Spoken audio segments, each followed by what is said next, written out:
አንዳንድ ጊዜ 19 ዓመት ስትሆኛ አታስቢም። ሁለት ቀን ሰርቼ በሶስተኛ ቀን አንገቴ ተጣማ። እኔ አንገት ማጣም ስራ አሳጣው ብላ ባረረች። እንቅፋት ሲሆንብህ ሌላ መንገድ ፈልገህ ደግሞ መጓዝ። ቢዝነስ ላይ ብዙ ሰው የሚሳሳተው ዘላለማዊ ነው ብሎ ያስባል። የስትሮኩ ነገር ደግሞ በህይወት ውስጥ ያስተማረህ ነገር ሌላ ደግሞ ህይወትን መልክ እንድታይበት አድርጓል። እግዚአብሔርን እያመሰገንኩ ነው የምጠጣው።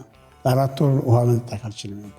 2 ስትሮክ ኖሮት የተረፈ ሰው በጣም ጥቂት ሰው ነው። አንድ ቀን ፓራላይዝ ሆኜ እንደምድን አውቅ ነበር።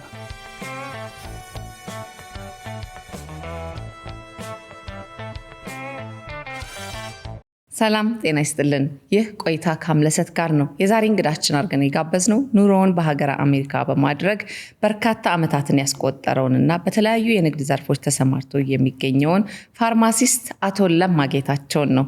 እንግዲህ ለማ እንግዳችን ሆነ እዚህ ድረስ ለመጣ ፈቃደኛ ስለሆንክ እጅግ በጣም አድርገን እናመሰግናለን። እኔም እንግዲህ ያገር ስላጋበዝሽኝ በጣም አመሰግናለሁ። ጊዜሽን ወስደሽ እንግዳ በመሆኔ እዚህ ደስተኛ ነኝ። ቴንኪው። በጣም ብዙ የህይወት ልምዶች አሉና ለኔም ለተመልካችም ታካፍለናለህ ደስ በሚል ሁኔታ። ስለዚህ ጨዋታችንን እንግዲህ እንጀምራለን። እሺ፣ ወደ ኋላ ልውሰድ። ወደ ልጅነት ጊዜ አቶ ለማ የተወለደ አደገ። የልጅነት ጊዜውስ እንደው ምን ይመስል ነበር? ወላጆቼ እማዊና ተጌታቸው እማዊ አጥናፈወርቅ ናቸው። እናት 9 ዓመቷ ነው። ኮሎምበስ ኦሃዮ ትኖራለች። አባቴ እንኳን በህይወት የለም። ጌታቸው መንገሻ ይባላል። የተወለድኩት ሐረር ነው። ሐረር ከተማ ነው። 1 እስከ 4 ደግሞ ጅጅጋ ነው የተማርኩት። ከዛ በኋላ ሐረር መጥቼ እስከ 12ኛ ክፍል ተማርኩኝ እና አዲስ አበባ ዩኒቨርሲቲ ገብቼ 1 ዓመት ተማርኩኝ። ምን ነበር ያጠና? በዛን ጊዜ ምርጫ ዩኒቨርሲቲ ዝም ብለሽ ተመደብና ኢኮኖሚክስ ተመድቤ ነበር እና ህይወቴን የለወጠው ኤክስፒሪየንስ በቃ እሱ ነው። ምንም ከመሰለሽ ያኔ አዲስ አበባ ዩኒቨርሲቲ ገብቼ 1 ዓመት ከተማርኩ በኋላ ወደቁኝ እና ነገሮች ጨለሙ። ያኔ ብሔራዊ ውትድርና ነበረ። እሱን ፈራንና አንድ ጓደኛ ጋር ተያይዘን ሞቃዲሾ የምትባል ሶማሊያ ገባንና ከሶማሊያ 1 ዓመት ቆይቼ ወደ አሜሪካ ወደ ስደት ገባኛ። ወደ ስደት የመረጥክበትን የወሰንክበት ቅጽበት ያቺ ዩኒቨርሲቲ ውስጥ ወደካት ጊዜ ናት ማለት ነው። ህይወቴን የለወጠች እሷ ነች። አይገርምም? ፈረንጆች አንድ የሚሉት አባባል አለ፣ ብሌሲንግ ዲስጋይዝ የሚሉት ነገር አለ። በጣም that's why እኔ መለስ ብዬ ጠየቅ። አንዱ በር ሲዘጋ ሌላ በር ይከፈታል። መንገዱ ሲጨለመብን እዚህ ተነስተን ጓደኛ ጋር ሶማሊያ ገባን። ወዴት እንደምትሄዱ እንደው ታውቁ ነበር? ብቻ ከሀገር መውጣት ነበር የእናንተ ሀገር መውጣት ነው። የምሻላ መጀመሪያ የገባንበት ከተማ ላሳኖት ትባላለች እና ላሳኖት ገብተን ጠዋት ስንነሳ ሁለታችንም አለቀስን። የት ነን አላችሁ? በቃ ሰው እንደሌለን አወቅን። በዛ ወጣትነት ዕድሜ ከዛ በጭነት መኪናችንን ሞቃዲሾ ገባን እና ያኔ ሪፊጂ ጠየቅን። እዛ የተቀበሉን እና አንድ ሸለምቦት የምትባል ከተማ እዛ ነበር UNHCR ዱቄት ምናምን እየሰጡ እዛ የሚያቆዩና ከአጋጣሚ ሲገኝ ወደ አሜሪካ ትሄጃለሽ እና እዛ እያለን አንድ ጊዜ ያኔ በ1970 ኢትዮጵያ ስራ በነበረበት ጊዜ መንግስት ሰዎችን ወደ ጎዴ አካባቢ ያሰፍር ነበር እና እንደ አጋጣሚ ከወሎ የመጡ ሰዎች ነበሩ እና ጎዴ ስላልተስማማቸው ተመልሰን ወደ ወሎ እንሄዳለን ብለው ተሳስተው ሶማሊያ ገቡ። እዛ ሲገቡ ምክንያት ሲላቸው በቃ እኛ ሪፊጂ ነበር ይቀመጣሉ። እዛ ዝም ብለው እያረሱ መኖር ጀመሩ። ዩናይትድ ኔሽንም እዛ ነበር ካምፑን የሰራው እና እኔም እዛ ካምፕ ነበርኩኝ። ከዛ በኋላ አሜሪካን ሊሰተነው ሲመጣ ከእነሱ ጋር እኔም እድሉን አግኝቼ እነሱን እንደ መሪ ሆኜ ይዣቸው ወደ አሜሪካ ገባ። ኧረ እባክህ! ዋው እድለኛ ነህ። በጣም እድለኛ ነህ። እንደው ከዚሁ ጋር ያይዘን መቼም በጨዋታችን በወጋችን ውስጥ ደግሞ ሰዎችንም የሚያስተምሩ ነገሮችንም እናንሳ። መቼም አንተ እድለኛ ሆንክና ይሄ እድል ተገኝቶልህ ወደ አሜሪካ ሄድክ። ግን ብዙ ወጣቶች ደግሞ በሊቢያም በአረብ ሀገራትም በሱዳንም በእግራቸው በተለያየ ነገሮች የመውጣት እድሉ ይኖርና የህይወትና በሞት መካከል ነው ህይወታቸውን አስይዘው ነው የሚሄዱትና እንደው እነዚህ ወጣቶች አንተ ኤክስፒሪየንስ ካደረከው ምን አይነት ምክር ትሰጣለህ? እኔ አልመክርም። ይሄ በሊቢያ ምናምን ሄዱን አሁን አንዳንድ ጊዜ 19 ዓመት ስትሆኛ አታስቢም። አሁን እንደምናየው ብዙ ወጣቶች እየተሰቃዩ ነው። ዩሮፕ መሄድ ደግሞ አሜሪካ መሄድ አሁን እኔ እዛ ስለኖርኩኝ ስለኖርክ ነው ሰዎች ሊሄድ ይችላሉ። የዓለም መጨረሻ አይደለም። አሜሪካ በምልሽ ብቻ ኑሮሽ ህይወትሽ ይለወጣል ማለት አይደለም። እዛም ሄዶ መሳካት ህይወት የራሱ ደስታ ያለውና እንደዚህ አይነት ሪስክ እኔ አሁን ያኔ ልጅ ሆኜ ነው እንጂ አሁን በዛሬ አሁን ባረጋው አላረጋው ነበር። መጨረሻው ስላማረ ብቻም ልክ ነው ማለትም አይደለም። ሁሉ ሰው እዛ ሄደ ሁሉ ሰው ሊሳካላት ማለት አይደለም። እዛ ሀገርም ለፍተሽ የምታርጊበት መንገዶች ሊመጡ ይችላሉና እንደዚህ አይነት በባህር አቋርጦ ምናምን መሄድ እኔ ማንንም አልመክርም። አይደለ ሪስክ ነው፣ በጣም ሪስክ ነው። ስንቱ ነው ታያለሽ በጣም የሚያሳዝን ልሶ ነው እንትን የሚለውና ወርዝ ያደረገው ህይወትሽን ወርዝ የሚያደርገው እኔ እንደዚያ ነገር እንደው ያኔ ወጣት ስለሆንክ ሳላስብ አደረኩት እንጂ ያኔ ደግሞ ጊዜውም የተለየ ነበር። አሁን ግን ዩሮፕን ብትመለከች አሜሪካ ይሄ ስደተኛው ላይ በጣም ከፍ ያለ ጥላቻ አለ። እውነት ስላለ እንደ ድሮ ሪስክ ያደረጓቸውም ያኔ አውሮፓ የሄደ ሰው ሁሉ ሪስክ ያደረጓቸው ነበር። አሁን ይመልሳቸዋል። አሜሪካ ነገር አሁን ኢሚግሬሽን ከውጭ ይመጣ ሰው አይቀርም። እኔ አሁን አንድ ማቀፍ ኬዝ አለ። በቅርብ አንድ ሰው መጥቶ ያማከረኝ ልጅቷ ከዱባይ ተነስታ ሜክሲኮ ገብታ በእግሯ አሜሪካ ያዟት 3 ወር አስለው ፓናማ ጣሏት። ኢትዮጵያ እንኳን አልመልሰም ፓናማ። ትራምፕ አሁን ነገሮችን ቀያሮታል ማንም ሳይገባ እና ይህ እንደዚህ አይነት ሪስክ መውሰድ አልመክርም። ከዛ ወደ አሜሪካ ሄድ አሜሪካ ይኩኛ እድለኛ ሆነ። እንደ በአሜሪካን ሀገር የመጀመሪያ ስራ ምን ነበረ ታስታውሰዋለህ? እኔ ወንድሜ እዛ ሐኪም ነበረና አልተቸገርኩኝም ብዙ ተቀበለኝ። ከሱ ጋር መኖር ጀመርኩ። እኔ ያው መስራት ስላለብሽ እና የመጀመሪያ ስራዬ ባሊ መደርደር ነበር። የሆነ ፋብሪካ ውስጥ እትመት የሚሰራ ነው። ባሊዎች ላይ እትመት ያደርግና እኔ አነሳና ዘረድራለሁ። እኛ እንግዲህ እንደዚህ አይነት ስራ የጉልበት ስራ ሰርተን አናውቅም። 2 ቀን ሰርቼ በ3ኛ ቀን አንገቴ ተጣመመ። ስራውን ስለምፈልግ ሄጄ አለቃዋን ነገርኳት። አንገቴ ተጣመመና ትንሽ ብሬክ ስኝ ስራ ጊዜ እኔ አንገት የሚያጣምም ስራ አልሰጠውም ብላ አባረረችኝ፣ ሸኘችኝ ማለት ነው። ከዛ በኋላ ሬስቶራንት ተቀጥዬ መስራት ጀመርኩኝ። ሬስቶራንት ውስጥ መስተንግዶ። እሱም ራሱ የራሱ ታሪክ አለው እናውቀው። እኛ ከዚህ ሀገር መጠጦችን አናውቃቸውም። ከስተመር የሚያዝሽ መጠጥ አለ አይደል? አንዳንድ ጊዜ ብዙ አብሾች ነበር እዛ ጋር የምንሰራው። ሰው መጠጥ ይጠይቅሽና ስሙን እያሳወሽ ትያለሽ። ሰው የሚያዋራሽ ሰው ሲያጋጥምሽ ተረሻዋለሽ። ተመልሰሽ ሄደሽ የምትጠይቅበት ሁኔታዎች ነበሩ እና ስራውን ከባድ ነበር። 8 ሰዓት ነው ተሸክመሽ የምትሄጂው የምታቀርቢው። የሆነ የጁሾች ሬስቶራንት ነበረ። ሰርግ ምናምን ነበራት እና ሰርግ ላይ አቴንድ ማድረግ እና በጣም አድካሚ ነበር። በእግራችን እኛ ያለመድነው ስራ ነው። 18 ሰዓት 19 ሰዓት እየቆምን ነበር የምንሰራ። የዛን ጊዜ አሜሪካ ነገር ክፍያውን ብዙ አልነበረም። እንደውም አንተ ያው የቋንቋም ችግር ብዙ አልገጠምም፣ የመግባባት ነበር። ግን ያው የስራው ደግሞ አዲስ መሆን ግን የሰው ልጅ የማይችለው ነገር የለም አይደለ? እንደው በጣም ተቸግረህ ስራው ከብዶ ያዘንክበት ያለቀስክበት ወይን ያልክበት ወቅት አለ ወይ? ካለስ እስቲ አስታውሰን። እኔ ይገርምሻል ስራ ላለኝ አመለካከት ለጌታ ነው። ስራዬን ጊዜ አከብራለኝ። እግዚአብሔር ጤና ሰጥቶሽ የመስራት እድል ካጋጠመሽ እናቴ አንድ ጊዜ መጥቼ ከስራ ደከመኝ ብዬ ተኛሁኝ። ልጅ ያለችኝ ደከመኝ ብሎ የሞት ስዛቃል አለችኝ እና ያቺ ቃል ለእኔ ለህይወቴ መሪያ ነች። ስራ እኔ ደከመኝ ብዬ አላውቅም እና እንጆ እያደረኩ ነው ሁሉንም የሰራሁትን ስራ። ለምሳሌ እኔ በሙያ ፋርማሲስት ነኝ። ሁልጊዜ አንድ ቀን አማረር ያለቅም በቀን 12 ሰዓት ወር ሙሉ የምሰራበት ጊዜ ነበር። ደስ እያለኝ እኔ ከዚህ ሀገር መጥቼ ያን የሚያክል ብር እየተከፈለሽ ደከመኝ ብለሽ የምታማረርበት ምክንያት የለም እና አሁን ፕራክቲስ ካቆምኩኝ 15 ዓመት ነው ይለኛል። ግን ስርቼበታለሁ። የደረሰ የደረስኩትም በሱ ነው። ፋርማሲስት የተማርከው እዛው አሜሪካን ሀገር ውስጥ ነው? ኒውዮርክ የተማርኩት። እንዴት ነበር ወደ ትምህርቱ የገባሁ? ፋርማሲ የገባ ነው። በጣም ምንም አይዲያ አልነበረኝም ነበር። አሜሪካን ሀገር ሄጄ አካውንቲንግ ልማር ነበር።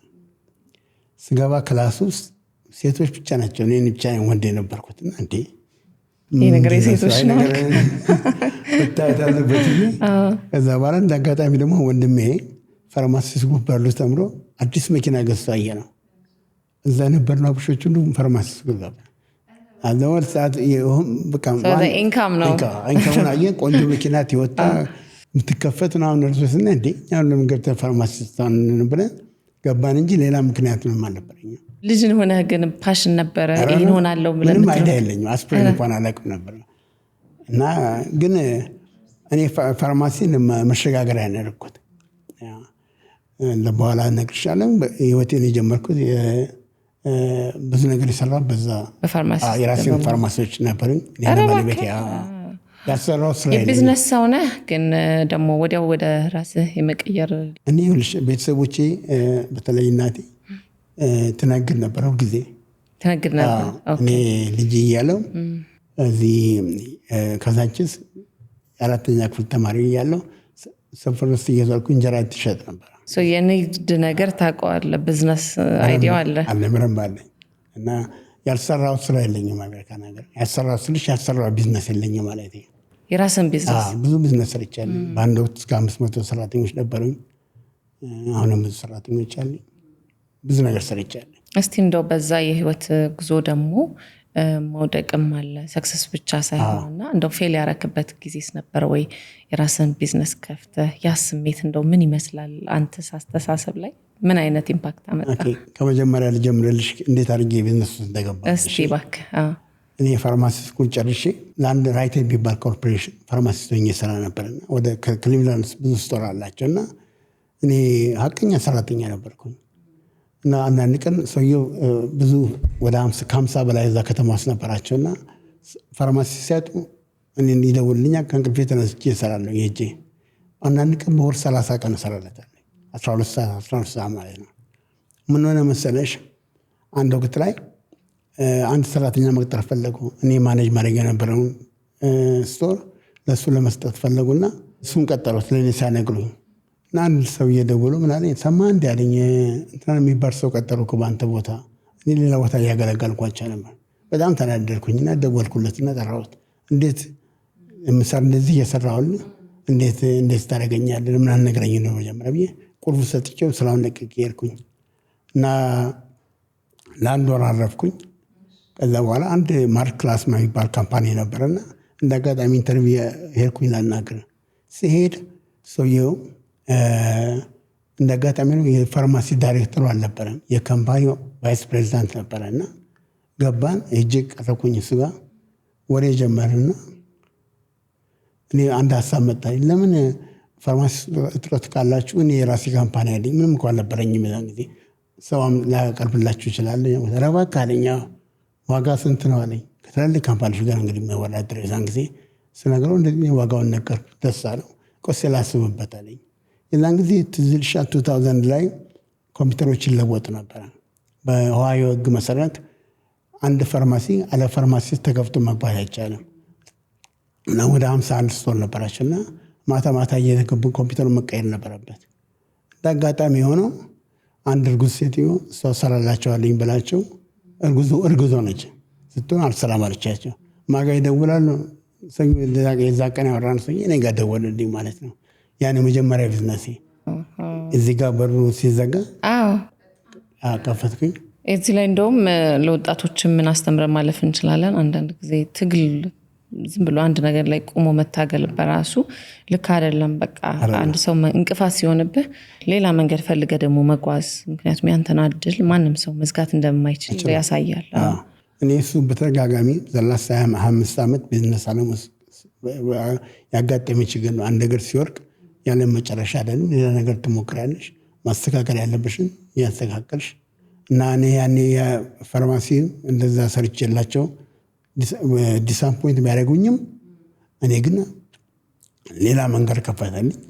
ከዛ በኋላ በሱ ተነስቼ ደግሞ አንድን የማደርገው ነገር አንድን ነገር ሲጀምር በዛ ነገር ላይ ዘላለማዊ እንዳልሆነ ስለማቅ ሌላ ቢዝነስ ደግሞ ጀምራለሁ። ያልሰራሁት ነገሮች የለም። ፋርማሲውን አንድ 3 ዓመት እንደሰራኝ ሆም ኬር ኤጀንሲ ጀመርኩኝ። ኤጀንሲ ሽማግሌዎችና የራስ እንደ ቢዝነስ በጣም ትልቅ በሱስ ከተማ ውስጥ የነበረ ወደ 500 በሽተኛ በቀን እናይ ነበር። እነኚህ ተለቅ ያሉ ሰዎች የሚጠብቃቸው ሰው ያስፈልጋቸው የለ እነሱን እናደርግ ነበረ። እኔና ባለቤቴ የት ነው የተዋወቃት? እንደው ባለቤት ደግሞ መጣች አሁን ድንገት? ከባለቤቴ ጋር የተዋወቅነው ባለቤቴ ፒኤችዲዋን ልትሰራ ኢንጂነሮች በሙያ ዩኒቨርሲቲ ኦፍ ቴነሲ መጣ ተገናኘን፣ ተዋወቅን። አንተ ያኔ ምን ነበር የምታረግ? እኔ ፋርማሲስት ነበርኩ እንግዲህ ቢዝነሶች ገና እየጀመርኩ ነበር። እሺ እሷ ደግሞ መጣችና አዲሽናል ሆነች። አብረን ከዜሮ ጀምረን እዚህ ደረስን። እንደው ትውቃችሁ ምን ይመስል ነበር? ጥሩ ነበረ። አሁን ሳስበው ይገርመኛል። አሁን 21ኛ ዓመታችን ነው። ኢንተረስቲንግ። ልጆች አሉን። የት ነበር የተገናኛችሁት? እንደው ለመጀመሪያ ጊዜ ዋሽንግተን ዲሲ። ኦኬ። እሷ መታዛ እኔም ኒውዮርክ ላከብር ሄጄ መጀመሪያ እራት ወጣ። በቃ እንደማገባት አወቅኩኝ። ወንዶች ብዙ ጊዜ የሚያገባትን ሴት መጀመሪያ ያዩት ቀን ያውቃሉ ይባላል። ይገርምሻል። አንድ ጓደኛዬ እዛ ቀን ጓደኛችን ጋበዝናትና በማግስቱ ደውላ እቺ ልጅ ታገባታለህ አለችኝ። እንዳለችም አሁንም ታስታውሰኛለች ጊዜ እና የህይወት እንግዲህ ያለዋል አይደል? አዎ። ከዛ ትውቃችሁ ወደ እንዴት ነበር? ወደ አብሮ በቃ ሎንግ ዲስታንስ ነበር። እኔ በቃ እሷን ልክ ሳገኝ ሁሉን ነገር ግፍ አድርጌ ስራዬ ላይ ኮንሰንትሬት አደረኩኝ። ፋርማሲ ኤጀንሲ አለኝ። ጥሩ ገንዘብ መስራት ጀመርኩኝ። ከዛ በወር አንድ ቀን እየሄድኩ አያታለሁ። 1 ዓመት 2 ዓመት ገደማ ተደራረግን።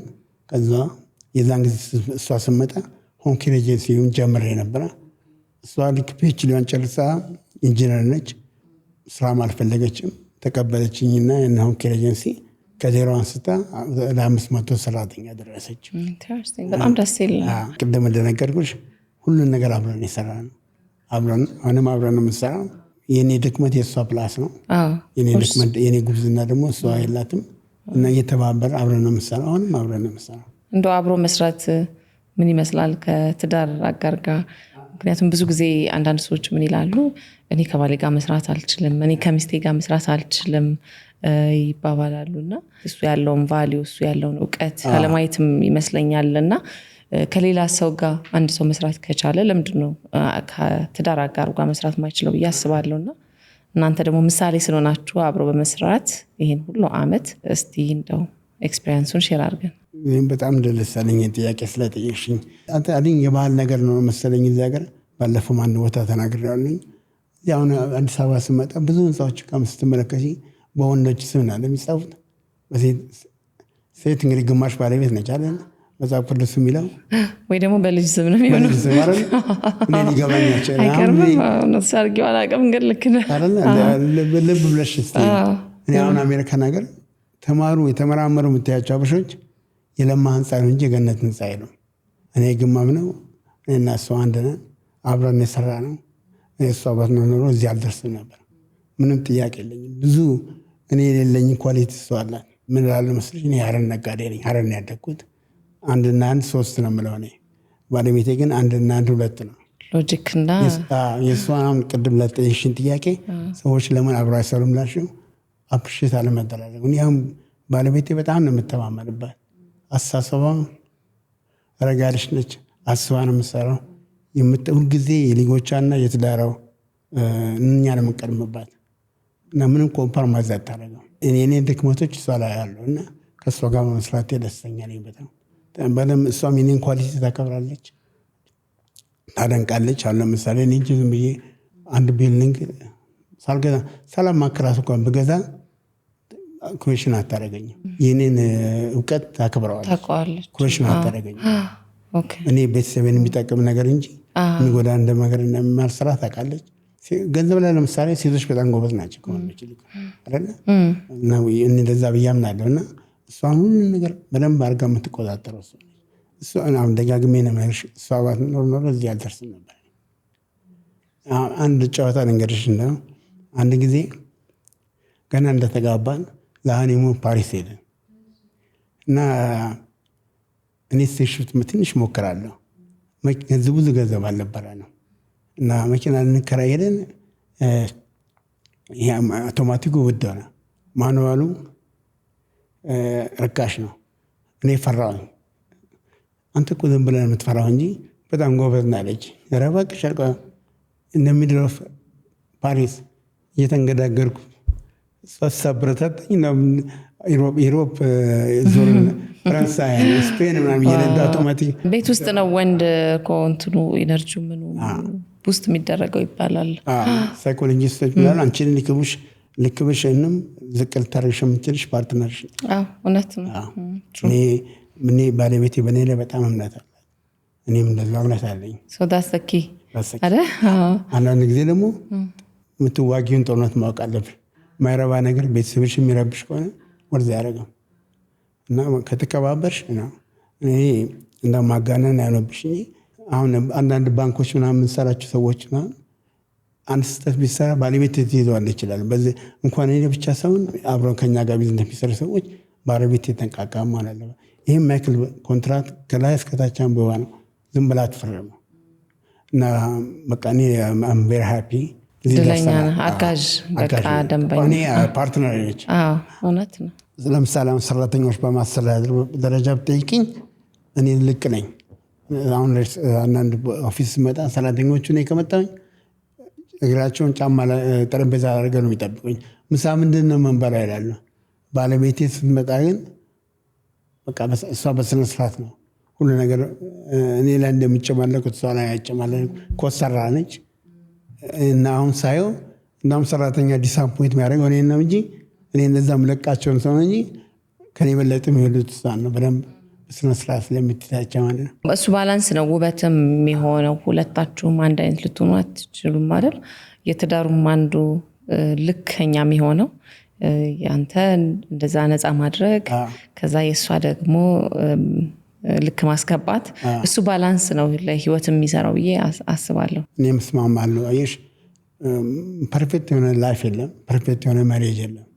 እኛ በባህላችን ያደግንበት አሁን አሜሪካን ሀገር ስትጋቢ ከመጋባትሽ በፊት ካውንስሊንግ ምናምን ያደርግሻል፣ ትዳርም እንደሆነ ይነግርሻል። እኛ ግን ያደግንበት ባህል ቤተሰቦቻችን ሲጣሉ አላየንም፣ ጨቃጨቁ አላየንም እና ሁላችንም ትዳር ፐርፌክት እንደሆነ አድርገው የሚያስቡት ግን ምንም አይደለም።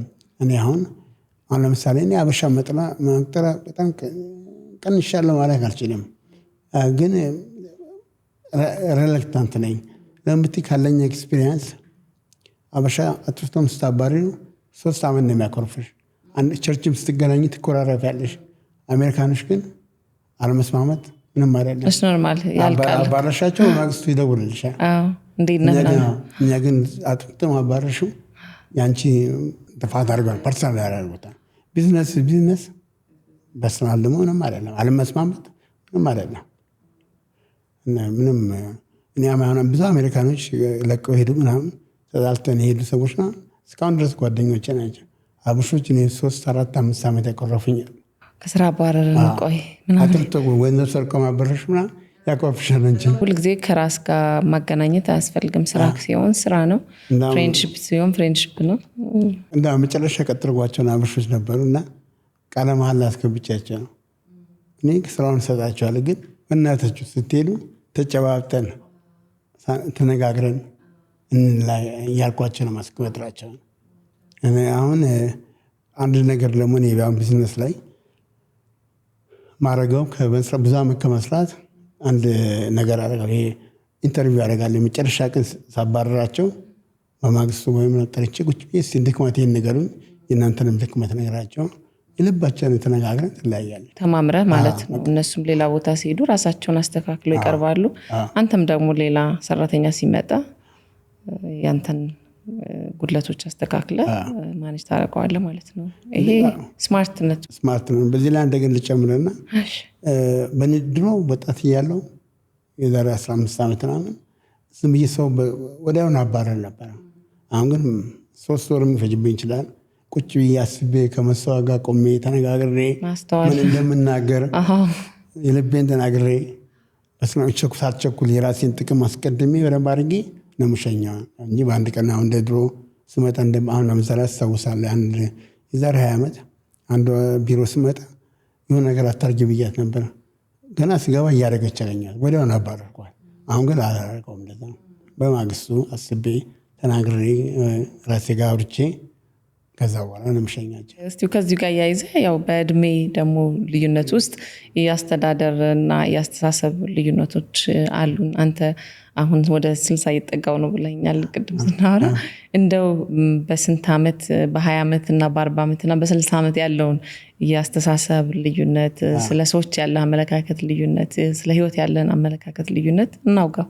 ልጅ እኔ እንግዲህ ያው ቢዝነስ የጀመርኩት በ30 ውስጥ እያለሁ ነው።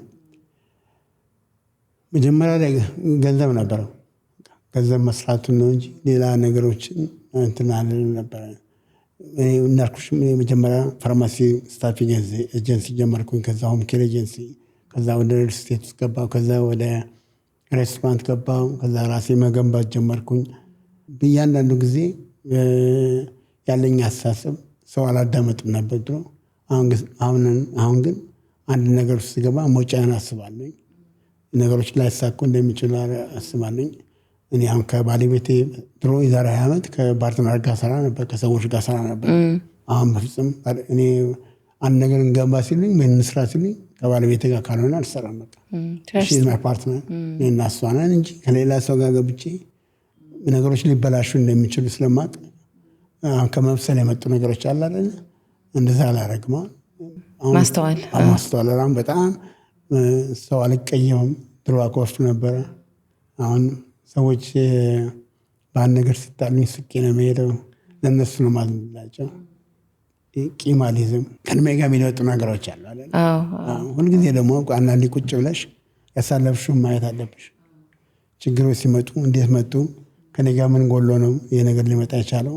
አሁን በንግድም ዓለም ቢሆን እንደዛ እያልኩ ነው አሁን የምኖረውና ሰዎችን ስለሚያስተምር ቆም ብለውም እንዲያስቡ ያደርጋል።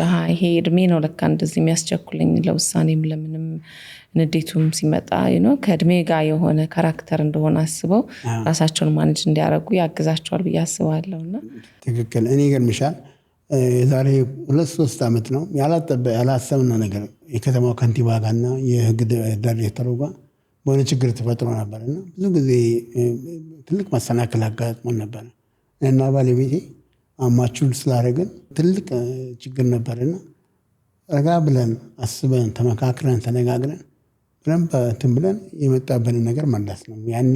ያኔ ግን ወጣት እያለ ቢሆን ኖሮ በልውስ ገባ ነበር።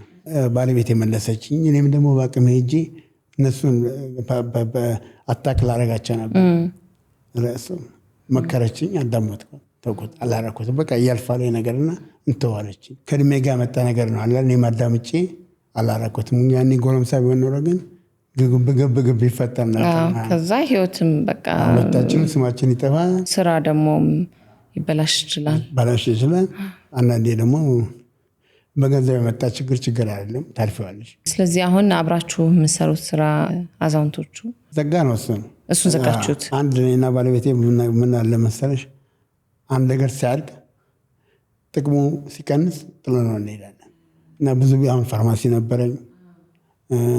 ፋርማሲ በአንድ ወቅት ከሚልዋኬ እስከ ቦስተን ካሉ ፋርማሲዎች በታፕ 3 ነበረ። ትልቅ ፋርማሲ ነበረ። ቢዝነሱ ሲቀን ዘጋሁት። ሆም ኬሩም ዘግተናል ነው እና ስታርጊ ሄደክ የሚሰጥሽን ነገር እየጣልሽ ትሄጃለሽ። እንደው ቢዝነስ እንደዚህ ከፍታችሁ ጀምራችሁ ዘግታችሁ የምትቀይሩት የሚያስፈልገውን ያህል ገንዘብ አምጥቶ ከዛ በላይ አልጨምር ሲል ነው ወይስ እንደው ቀንሶ ነው? ምክንያቱም አንዳንድ ጊዜ የሆኑ ቢዝነሶች እስከሆነ በላይ መሄድ አይችሉም። ፈረንጆች ምን ነገር አለ አሳማቱን ይላሉ። አሳማ ብዙ ይበላልና መጥፋት ይጀምራል። ወርዝ የሚያደርገው ደካው ለምሳሌ ሆም ኬር በአንድ ኮቪድ የመጣ ጊዜ ሰራተኛ ጠፋ፣ የሚሰራ አጣን። ገንዘብ ነበረው ግን ቤተሰባችንን አፌት የሚያደርግ ከሆነ እና ባለቤት አስታውሳለሁ። እንደውም ሜክሲኮ ነበር ውሃ አካባቢ ወክ እያደረግን ይህን ነገር ልዝጋው አለችኝ። ያስጨነቀሽ ከሆነ እዚህ ጋር ዘጋ ነው። ሰው ሁሉ ጎን ያለው እንዴት ዘጋችሁ ያሉ። ግን እኛ የቤተሰባችንን ህይወት ማፌት የሚያደርግ ሆነ የባለቤቴን ጤና ማፌት የሚያደርግ ሆነ ገንዘብ በላይ እናንተ ናችሁ። እኛ ደስታ ይበልጣልና ፋርማሲውም እንደዛ ነው። ትልቅ በ90% ቀነሰ። እኔን አልሸኩትም እንኳን መሸጥ ትችል ነበር።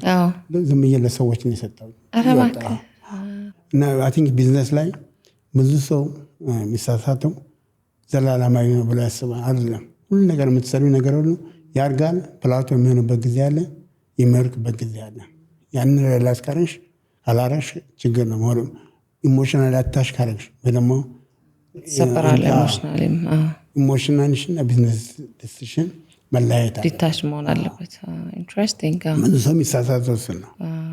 እኔ ያስታውሳለሁ አንዳንድ ጊዜ አሁን አንድ ዳውንታውን አንድ ቢልዲንግ ለገዛው ብዬ ሰው አሸነፈኝና ገዛ። አለቀሱ። አሁን ሳይ ስቃለኝ እንኳን አልገዛው ትላለኝ አይደለ? ለበጎ ነው። ኢሞሽናል ያታሽኝ ጓጉቼ እንትን ብዬ ነው። እንደዛ መሆን የለበትም። ቢዝነስ ካልሆነም አልሆነም። እግዚአብሔር ለኔ ያለው ሰው። ከዛ በኋላ ነው ወደ ሪል ስቴት ደግሞ የገባችሁት? አንድ ቤት ነበረች እና አከራይተናል። ሰዎች አይከፍሉም፣ ጭቅጭቅ ያለ ልጅ ታመመብኝ ይልሻል እና ባለቤቴ ሪል ስቴት ማነካው ነገር ነበር። እስቲ ቆይ እንሞክር አንድ ቢልዲንግ እንግዛ ብለን አንድ 40 ዩኒት ገዛን። ስናየው ከሱ ጋር የሚመጡ ጥቅሞች አሉ። ታክስ ብሬክ አለ፣ ታክስ ይቀንሳል፣ ብዙ የሚጠቀማለው ገቢውን ስናየው ይሄ ነገር ጥሩ ነው አለና በ40 ጀመርና ከ40 ዩኒት ጀምረን እስከ 1000 ደረሰ። አሁን ደግሞ አሮጌ አፓርትመንቶች ሲያስቸግሩን ጊዜ አሮጌዎቹን እንሸጠና ወደ 500 አፓርትመንቶች ገደማውን እናስተዳድራለን። እናሷ ግማሹን ታስተዳድራለች፣ እኔም ግማሹን አስተዳድራለሁ። አሁን ያረጋችሁት ሬንት የምታረጉት? እናረጋዋለን። ብዙ ወደ ይሸጣልም። አሁን ያለንበት አፓርትመንት ስንት ቤተሰብ ይኖርበታል መሰለህ? 300-400 ቤተሰቦች ይኖርበታል። በጣም ብዙ ነው።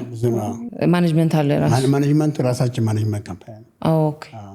እኛ ሁሉ ነገር ወደ ሰው አውትሶርስ አናደርግም፣ ራሳችን ነው የምንሰራው። ባለቤቴ 130 ዩኒት አፓርትመንት አለ። እሱና አንድ ሰራተኛ እና አንድ ጠቃኝ ሰውዬ ሰራዋለን። አዲስ አፓርትመንቶች አሁን ብዙ ሜንቴናንስ ምናምን ስለሌላቸው አሮጌዎቹን እንሸጥ ናቸው አይደል? ከጊዜ በኋላ ተለወጠ። ያኔ አሮጌ ነበር የምንገዢው፣ አቅምሽም መፈቅደው ነበር። አሁን አዲስ አፓርትመንቶች መስራት ስለቻል አዲሶቹን ችግር የላቸው። እናንተንም ብዙ አይፈልግም። እኔ አሁን እዚህ መጥቼ የሚደውልልኝ ሰው የለም። ሰራተኞቹ ራሳቸው ማኔጅ ያደርጉታል። ጥሩ ሲስተም ዘርግተሃል ማለት ነው። ቅድም እንዳወራ አንድ ነገር ደግሞ ጨምርልሽ። እሺ እባክህ።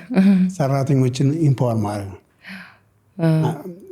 ከምትሰሪው ላም ትንሽ ያካፈልሽ በደንብ እያያሽ አሁን ሰራተኞች እኔ አብዛኞቹ ከ10 ዓመት በላይ ሰሩ ናቸው። እኔ ጋር ለቆብኝ መሄድ የለም። ሰራተኞቼ እንደ ወንድማቸው ትሪት የሚያደርጉ እኔንም ባለቤቴ እና እንደ ሰራተኛ ሳይሆን እንደ ባለቤት ነው ያደረግናቸው እና እንደሱ ደግሞ ኢምፓወር ካረሻቸው ይቀንስልሻል። ይሁን ያው 3 ቀን ከመጣው አዲስ አበባ አንድ ሰው ይደወለልኝ ሲል አልጠብቅም ይደወልልኛል ብዬ እሱም ግን በአንድ ያልመጣም በሂደት ነው የመጣው። እሱም በሂደት ነው። የተቸገርክባቸው ጊዜያቶች ነበሩ። አንዳንድ ዲስአፖይንት ማድረግሽ ሰራተኛ አለ ግን ያው በሂደት እሱም ፓርት ኦፍ ኢት ነው እኮ በቃ ፓርት ቢዝነስ ያው ግን አንቺ ስታርጊ ደግሞ አሁን ይኸውልሽ በ30 ዓመት እያለሽ 90 ሰዓት በሰዓት መስራት ትችላለሽ። እድሜ ደግሞ እየገፋ ሲመጣ የጤና ፋክተሮች ይቀየራሉ። ድሮ የሚኖር ልጅ ያኖረሽም ቤተሰብ አለና ከስራ ይልቅ ሞር ወደ ቤተሰብ ማተኮር። እንደው ልጆች ሲመጡ ስራ መስራት አልከበዳችሁም ነበር? እንዴት ነበር ማኔጅ የምታደርጉት? መጀመሪያ ላይ መሰረቱን ጥለን ነበርኛ እና ባለቤቴ እርግጥ በጣም ለፍታለች ከኔ የበለጠ አስታውሳለሁ። የመጀመሪያ ልጃችን ወልደ ገና ቤት እንደጀመረበት ጊዜ ነበር። 1 ሳምንት ነው ቤት ያረፈችው። ቢሮ ገብታ እያጠባች እዛው እያደረገች ነበር ይሄም ከለች ጀመረች። በኋላ ግን በቃ ቢዝነሱ ሲያልቅ ስራችንን እየቀነስ መጣ። እኔ ምን ሁለታችንም ሳምንት እንጂ ሰዓት እንደምሰራ ማልሄድበት ጊዜ በልጠን ወደ ስራ ወደ ዋና ሄዳለሁ እንጂ ስራም ትዝ አይለኝም። ናይስ። እና ከጊዜ ጋር ይለወጣል። እንደው ቢዝነስ ስትሰራ ያው አንዳንድ ጊዜ ኪሳራም ያጋጥማልና ቢዝነስ እየሰራ ተስፋ የሚያስቆርጥ አይነት የስራ መበላሸት አጋጥሞ ያውቃል ወይ? ካለስ እንዴት ተወጣው የሚለውን ነገር ደግሞ አንድ ጊዜ ምን ሆነ መሰለሽ፣ አገር ሰላም ነው ብለን አንድ ቢልዲንግ ትልቅ ቢልዲንግ ነው 400 ክፍል ያለው ነው 400 አባወራ የሚኖርበት ትንሽ የነጭ ከተማ ነች። ወደ 10,000 ሰው ገደማ አለበት። ከዛ ውስጥ አንድ ወር ደግሞ 1,000 ነው ጋር ነው የሚኖረው እና አንድ ቀን ምን ሆነ መሰለሽ፣ ኃይለኛ ዝናብ ጣለ። ደግሞ የሚያስቅሽ እሱን ለመገድ ለመሸጥ ከአንድ ሳምንት በፊት ኦፈር አግኝተን ነበር ልንሸጠው ቢልዲንግ ሳናስበው ገራዥ ወደቀ። ከዛ በኋላ ጥቁር መሆናችን ታወቀ። ባለቤቶቹ በቃ ዜናው እንትን አለ። ብዙ ገንዘብ ከሰልንበት አሁን ተካሳናል። ግን እኔም ባለቤቴም ማግኘት እንዳለ ሁሉ መክሰር እንዳለ ስላወቀን ብዙ ገንዘብ ብከስልም አልመሰለንም። አይምሯችሁ ዝግጅት ያደርግ ነበር። ሌላ ያኔ ዛሬ 30 ዓመት ብታይቅኝ አብድ ነበር። አይደለ? ህይወት መጨረሻ ነበር የሚመስልህ። አሁን ምንም እኔና እሷ ጦስን እንኳን ይዘው ይለናል። በቃ ፓርት ኦፍ ቢዝነስ። ለወጣቶች የሆነ ነገር ብለን ማለፉ የሚጠቅመው ምንድን ነው? ብዙ ጊዜ ስራ ላይ ይሰማሩና እንዳልነው ቅድም አታችመንቱ ይኖራል ከስራው ጋር። ከዛ ደግሞ ነገ የሆነ ነገር አገኝበታለሁ ብለው ስለሚሰሩና እርግጠኛም ስለሚሆኑ የሆነ እንደዚህ አይነት እንቅፋቶች ሲመጡ የኪሳራ ነገር፣ የመበላሸት ነገር ራስን እስከ መጉዳት ድረስ የሚደርሱ ብዙ ወጣቶች አሉና የሆነ ነገር ብለን ለነሱ ማለፉ ጥሩ ነው፣ ኢሞሽናሊ ስትሮንግ እንዲሆኑ። እኔ አንድ የሚባል ነገር አለ። ፀሐይ ጠዋት ትወጣለች አለ፣ መውጣቷን አትቀርም፣ አይቀርም በፍጹም። ምንም ቢጨልም ነገ ጠዋት ደግሞ ብርሃን አለ። እና ለጊዜው ላያበሳጭ ይችላል። ሌላ መንገድ እግዚአብሔር ሌላ መንገድ ያዘጋጅልሽ። እኔ ህይወቴ ውስጥ 30 ዓመት ያየሁት ነው። እኔ አሁን ቁጥሩ መናገር አልፈልግም እንጂ አሁን ባለፈው ያጋጠመን ችግር ትልቅ ችግር ነበር። ኢምቢለንስ ነው የጠፋው በለኝ ይጥፋሽ። ግን ምንም አላዘንኩኝም። በቃ ምንም ማለት ሌላ ነገር ስላለ እግዚአብሔር ጤና ሰጥቶሻል፣ ተነስተሻል። ቅድም እንዳልነው ፀሐይ ጠዋት ትወጣለች አይደል? በቃ የሀብት ሙቮ ምንም አይደለም። ህይወት ላይ መውደቅ መነሳት መውደቅም እንዳለ አለ። እንዴት ነው ግን ራስን የምታረጋጋ ይህን ነገር እንድትቀበለው የምታደርገው? ኢሞሽናሊ ራሳችን ያው ማስታመም አለብን መቼም። አንዳንድ ሰው ወደ አምላኩ ሊጠጋ ይችላል፣ አንዳንድ ሰው ነገሮችን ሊሰማ ይችላል፣ አንዳንድ ሰው ወደ ቴራፒም ሊሄድ ይችላል። እንደው አንተ እንደዚህ አይነት ችግሮችንና ሁኔታዎችን ሲመጣ እንደ ቤተሰብ ምንድን ነው የምታደርጉት? በዚህ አጋጣሚ ስለ እናቴ በነግርሽ ደስ ይለኛል። እናቴ ነጋዴ ነበረች። እማሆይ እኔ በወጣትነቷ እንግዲህ እኛ ልጅ እያለ ማለት ነው። ምን ሆነ መሰለሽ፣ እኛ እኔ ጅጅጋ ሀረር ሚድል ክላስ ነበር። መኪና ነበረን፣ ቤጠና ቤት ነበረን። ቤት መወረት ሲመጣ ምናምን ሲመጣ ከሰሩ ቤተሰቦች እና እናቴ የመኪና የነበራት ስትዩ አዲስ አበባ መጣ እንጀራ እየጋገራ ትሸጥ ነበር። ከዛ ኑሮ ደግሞ እና በቃ እኔ የዛን ጊዜ አይቼዋለኝ። እናቴ ቆማ ተከብራ በኖረች የኖረች ስትዩ ወርቃ ሁሉ ነገር ጠፍቶ መኪናውን ጠፍቶ ምን ብሎ 3 በርሜል እንጀራ ሲጋገር አስታውሳለኝ። እና ያ ነገር አንዳንድ ጊዜ እኮ ቤት ውስጥ የምታዩ ነገር ትማሪያለሽ አይደል? ጭቅላት እንደ ትምህርት ነው አይደል? ትምህርት ነው። እና እኔ አሁን ለልጆቼ እምላቸዋለኝ እኔ አሁን ብከስር ደንታ ያለኝ እምላቸው። ለምን ታክሲም ነድቼ ደስተኛ ሆኜ ነው። ታክሲ ነድቼ ነበር። እና ላይፍን እንደዛ ነው። ማግኘት እንዳለ ሁሉ ማጣትም አለ። ምንም አይደለም። አጀስት ማድረግ በቃ ኢሞሽናሊ ስትሮንግ መሆን ምንም አይደለም። እንዳገኘሽ ሁሉ እንዳያለሽ። ምናልባት ማግኘቱ ሊለየ ይችላል። በጣም ካደግሽ እንደገና ደግሞ ያኛውን ካላወቅከው እንደገና ደግሞ ሌላ እኔ አንድ ነገር በቢዝነስ አለ የምናገረው ዳይቨርሲፊኬሽን። ኦኬ አሁን እና ባለቤት ቢዝነሶቻችን ብዙ ናቸው። ይሄ ቢከስር ይሄኛው አለ፣ አፓርትመንቱ ቢከስር አዲስ አፓርትመንት አለ፣ አረገው ቢወርቅ በተለያየ ዳይቨርሲፋይ ካረግሽ በቃ የመውደቅ ዕድልሽ በጣም ይቀንሳል። ግን በአንድ ነገር ላይ ምትታመኝ ከሆነ ግን መውደቅ ዕድልሽ በጣም ብዙ ነው። ብዙ ሰዎች የሚሸወዱት ነው አይደለ? ብዙ ጊዜ ቢዝነስ ዘላለም አይሆን። እኔ አሁን የነበረኝ ፋርማሲ ሴሌብሪቲዎች ነበሩኝ ከስተመሮቼ። ባስኬትቦል ትከታተያለሽ? የአሜሪካን ለብራን ጄምስ ታውቂያቸዋለሽ? የኔ ከስተመሮች ነበሩ። እንደዛ ደረጃ የነበረ ፋርማሲ በአንድ ዓመት ወደቀ እና ነገሮች ይለዋወጣሉ። እና ግን ዳይቨርሲፋይ እኔ ወደቀ ብዬ ቁጭ አላልኩኝም። እንደገና ወደ ሬስቶራንት ወደ መስራት ምናምን ገባሁ። እና ምንዳውም እዚህ ጋር አንድ ነገር ብጨምር ደስ የሚለኝ ደግሞ ራስሽን ጊዜ ከፍ አታርጊ፣ ከሰዎች ትማሪያለሽ።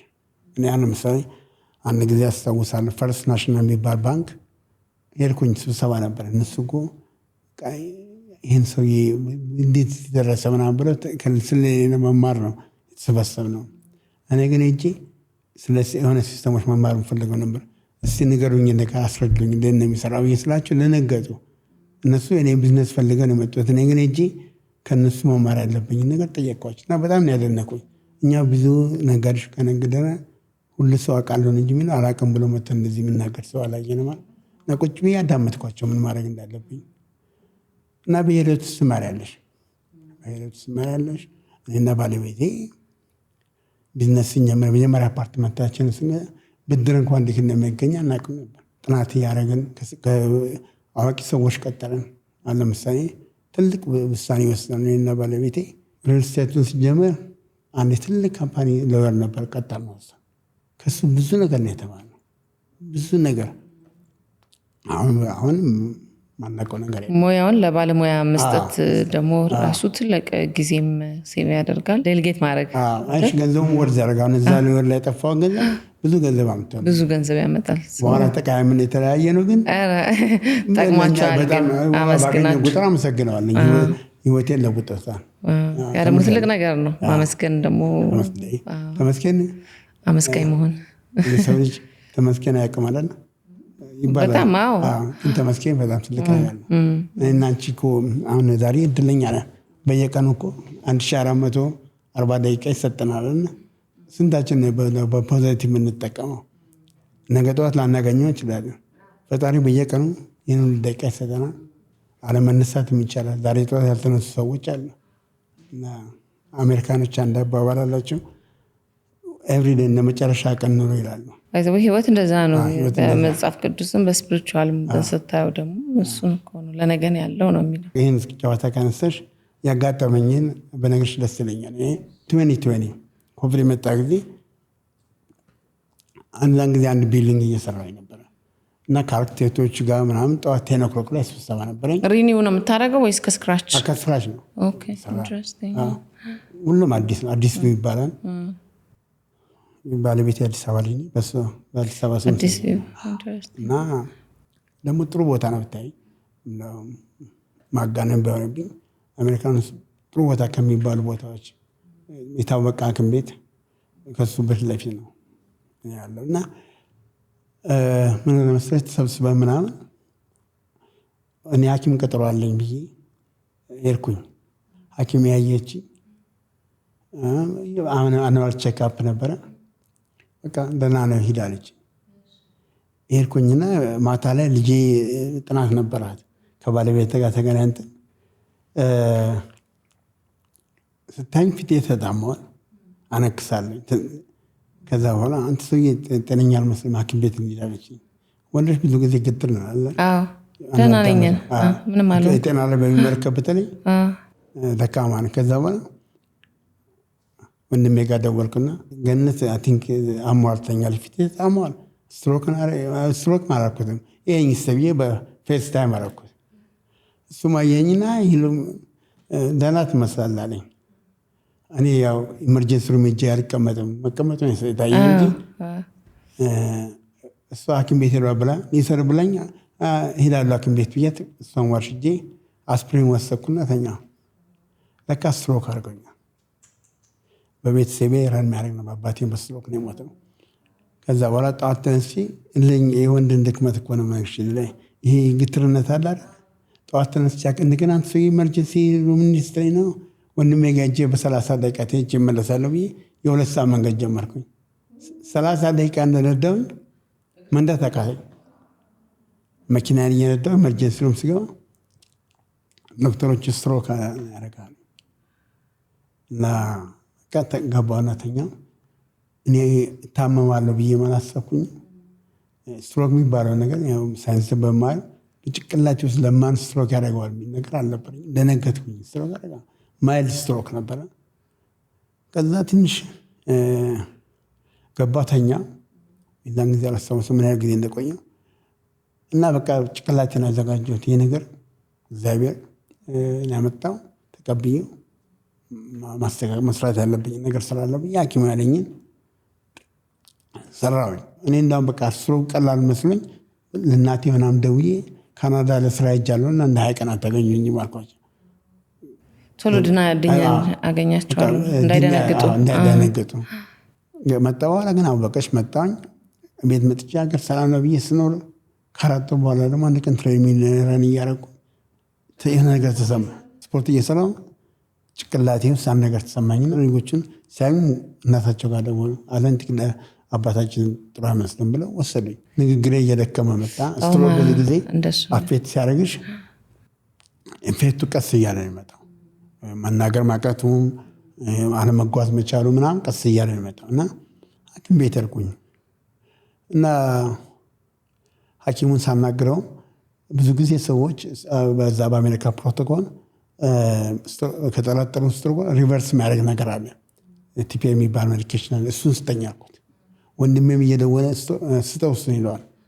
ሰውዬው እጁ ምን እንደያዘው እኔ እንጃ አልሰጠኝም።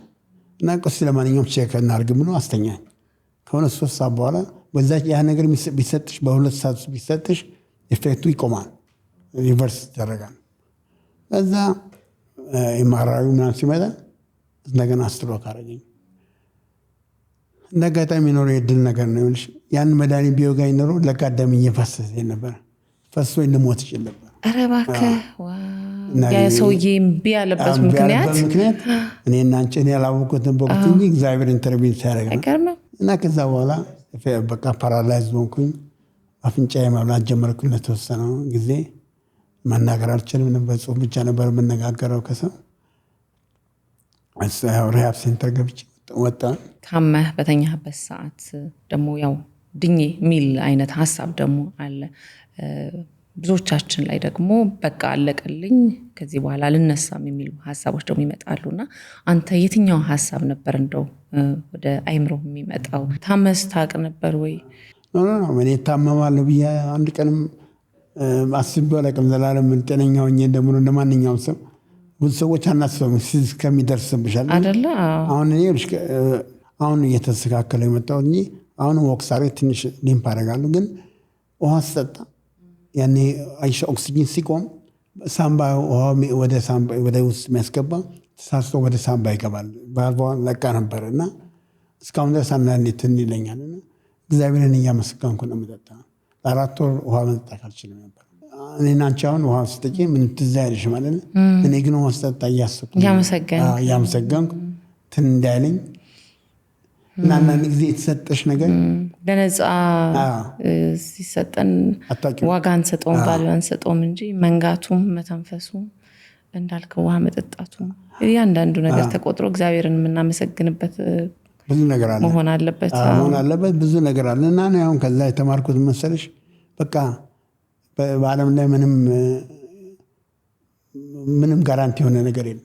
እንደው የዚህ የስትሮኩ ነገር ደግሞ በህይወት ውስጥ ያስተማረህ ነገር ሌላ ደግሞ ህይወትን መልክ እንድታይበት አድርጓልና እስቲ እንደው ስለ ሬንጅ ሮቨሩና ስለ ዊልቸር ደግሞ መንዳት ተማርከው እናውራ። አንድ ጓደኛ ይቀልል ነበርና ሐኪም ቤት ገብቼ ከተኛው በኋላ መጣ። እኔ ሬንጅ ሮቨርን እየነዳሁ እጄ በር ላይ ቆሜ ቤቴ እመለሳለሁ ብዬ ነው የገባሁት። እነሱ ስትሮክ አደረጉ ብለው አስተኙኝ። ከአንድ ሳምንት በኋላ ሲመጣ ሊጠይቀኝ ሲመጣ ስለ ዊልቸር ሴፍቲ ከሰው ጋር እንዴት እንዳትጋጪ ፍሬም እንዴት እንደምትይዢ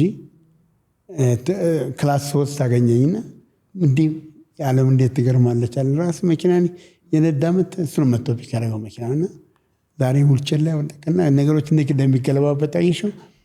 እኔ ግን እንደ ኔጌቲቭ አላየሁትም። ህይወት ደግሞ ሌላ ገጽታው ይሄ ነው አይደለ? እኔ ሐኪም ነግሮኛል እንደ የድል ነገር ነው። በዓለም ላይ አሉ ከሚባል ሐኪም ቤት እዛ ነበር የገባሁት። እሺ። እና ስትሮክ ያደረገኝ ጊዜ አሁን ብዙ ሰው ስትሮክ አደረገኝ ብሎ እያለቀሰ ልሜልኩን ይላል መድኃኒት ላይ ተቀምጦ ማለት ነው። እኔ ግን ገና መናገር በማልቻልኩበት ጊዜ በጽሁፍ ከሐኪሙ ጋር እነጋገር ነበረ። ምን ማድረግ አለብኝ? በቃ እግዚአብሔርን አምጥቶብኛል። እንዴት አድርጌ ነው ደግሞ እኔ የኔ እግዚአብሔር የሰጠኝን እድል እንዴት አድርጌ ነው የምጠቀመው ብዬ ምን አደረኩኝ? ጭንቅላቴን አዘጋጀሁኝ። እንዳውም የሐኪሙን ምክር አልረሳውም። እኔ አንተ አለኝ 50% ድናል አለኝ። ሐኪሞቹ ነርሶች ምን በቃ ይባረ እንደምንድን አውቀዋለኝ።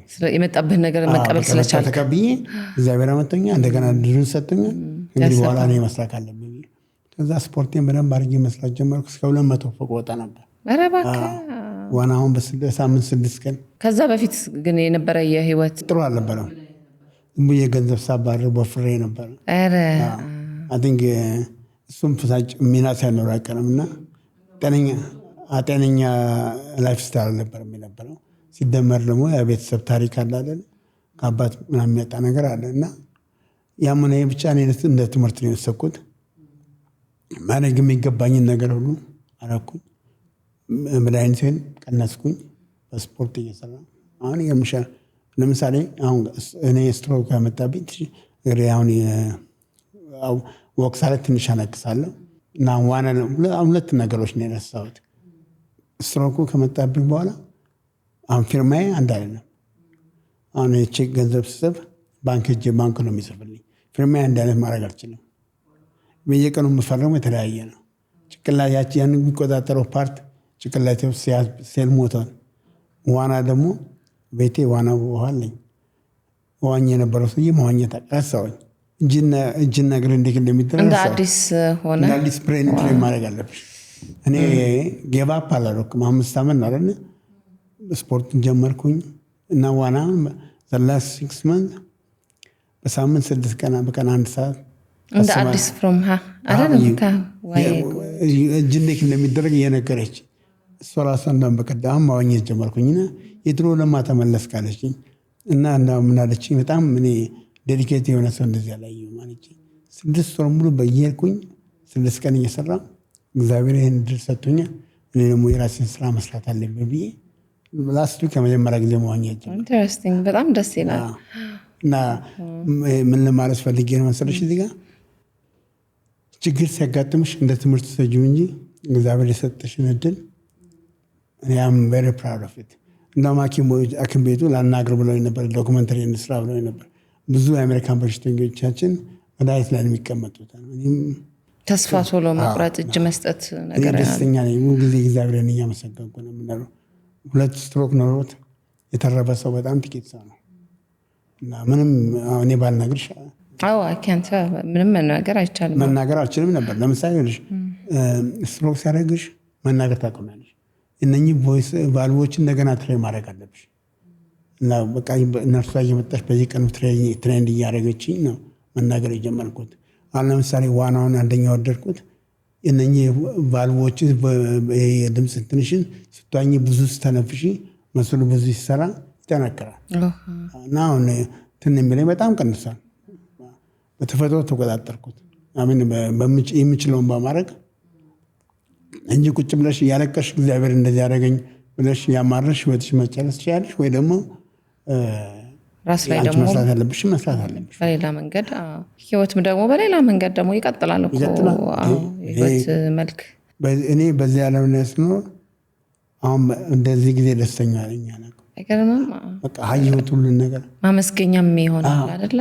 ይልሽ አስቢ እስቲ አልጋ ላይ ተኝተሽ እግርሽን ማንቀሳቀሳች ፓራላይዝ ሆነኝ። ይሄ ነበር ሰው እየመጣ ነው በየሃያ ደቂቃ ለምን ስትተኝ ሰው መስልሽ ሳይንቀሳቀስ ሲቀር ይቆስላል። ሰው መጥቶ ካላንቀሳቀስሽ ገላሽን ሰው መጥቶ ያጥሻል በየቀኑ። ከዚህ በላይ እንግዲህ እግዚአብሔር እኮ ሞትን አይቶ መልሶሻ ማለት ነው። አንድ ነገር ሲፈልጊ ሰው ጠርተሽ ሰው እስኪመጣ እና ያን ሁሉ አሳልፈሽ ደስተኛ ካልሆንሽ ችግሩ ከራስሽ ነው ማለት ነው። እና ብዙ እግዚአብሔር የምናመሰግንበት ነገር አለ ብዬ ነው የማስበው እኔ። ኢንትረስቲንግ ወሬ ነው በጣም። ጤናማ በሆንባቸው ሰዓቶች ማናስታውሳቸው ማናመሰግናቸው የኛ የሆኑ የሚመስሉ ብዙ ነገሮች አሉና ራሳችንን ማናዝበት ደግሞ የሰውነታችን ክፍል ደግሞ አለኝ። አሁን ስለ ቢዝነስ ኪሳራና ስለ ማግኘት እያወራን ነበር። ለካ ያንተ ያልሆኑ ዋስትና የሌለን ደግሞ ነገሮች አሉና እንደው ያን ጊዜ እንዴት ታስታውሰዋለህ? ምን ሳስተማረ? በነገርሽ ደስ የሚለኝ የሰውን ማንነት ታያለሽ። አብረሽ የኖር ሰው 30-40 ዓመት ነገ ጠዋት ልጆችን ያሳደገኛለሽ ብለን ጠብቂ ሰው የሰው ልጅን ጥሩነትን መጥፎነትን ነው የምታየው። እኔ ያውን ባለቤቴ ሁልጊዜ ባገኘሁት አጋጣሚ ነው የምናገረው። ያኔ ታምሜ ችግሩ የኔ ህመም ልጆቼንና ባለቤቴን ነው የጎዳው። ሌላ ሰው የምትይው ምናምን ሁሉም የራሱን ኑሮ አለ። 1 ሳምንት ይጠይቁሻል እንጂ ከዛ በኋላ ሁሉም የራሱን ኑሮ ነው። የኔና የባለቤቴና የልጆቼ ችግር ነው። ልጆቼ አሁን ትንሽ በቃ ማን የዘላለም ጓደኛሽ እንደሆነ የምታውቂው በዚህ ጊዜ እኔ ብዙ ሰዎች አላዘንኩባቸውም፣ ግን የገረሙን ሰዎች አሉ። በቃ ጠብቂያቸው ልጆቼን ያሳደጉልኛል ብለሽ የምትጠብቂያቸው ደግሞ 1-2 ሰው ከደወለልሽ ሰው አለ። አንዳንዱ ደግሞ ማታውቂው ሰው ሰራተኛሽ ሆኖ ሐኪም ቤት የሚያመላልስሽ አለ። ሐኪም ቤት ቀጥሮ ባለቤት ያለሽ ግን የሰውን ጥሩነትና መጥፎነት እንዲሆንሽ ህይወትን ዲፈረንት ፐርስፔክቲቭ እንደው መጥፎነትና ጥሩነትም ሳይሆን አንዳንድ ጊዜ ፍቅር የምጠብቀውም አይደለም መስጠት የምችለውን ያህል ነው የምሰጠው ለሰው ልጅ እና ስትማረው ሲሰጥ ነው ፍቅር መስጠት የምትችለው መታደል ነው። ይህንን መስጠት የቻሉ ሰዎች የበራላቸው ሰዎች ናቸው እያስባለሁ። ይህን ደግሞ የተነፈጉት አንተም ኤክስፔክት ያደረክባቸው ሰዎች ደግሞ መስጠት አልቻሉም ሲኖርባቸው አልቻሉም። ለእነሱ ነው የሚታዘነው።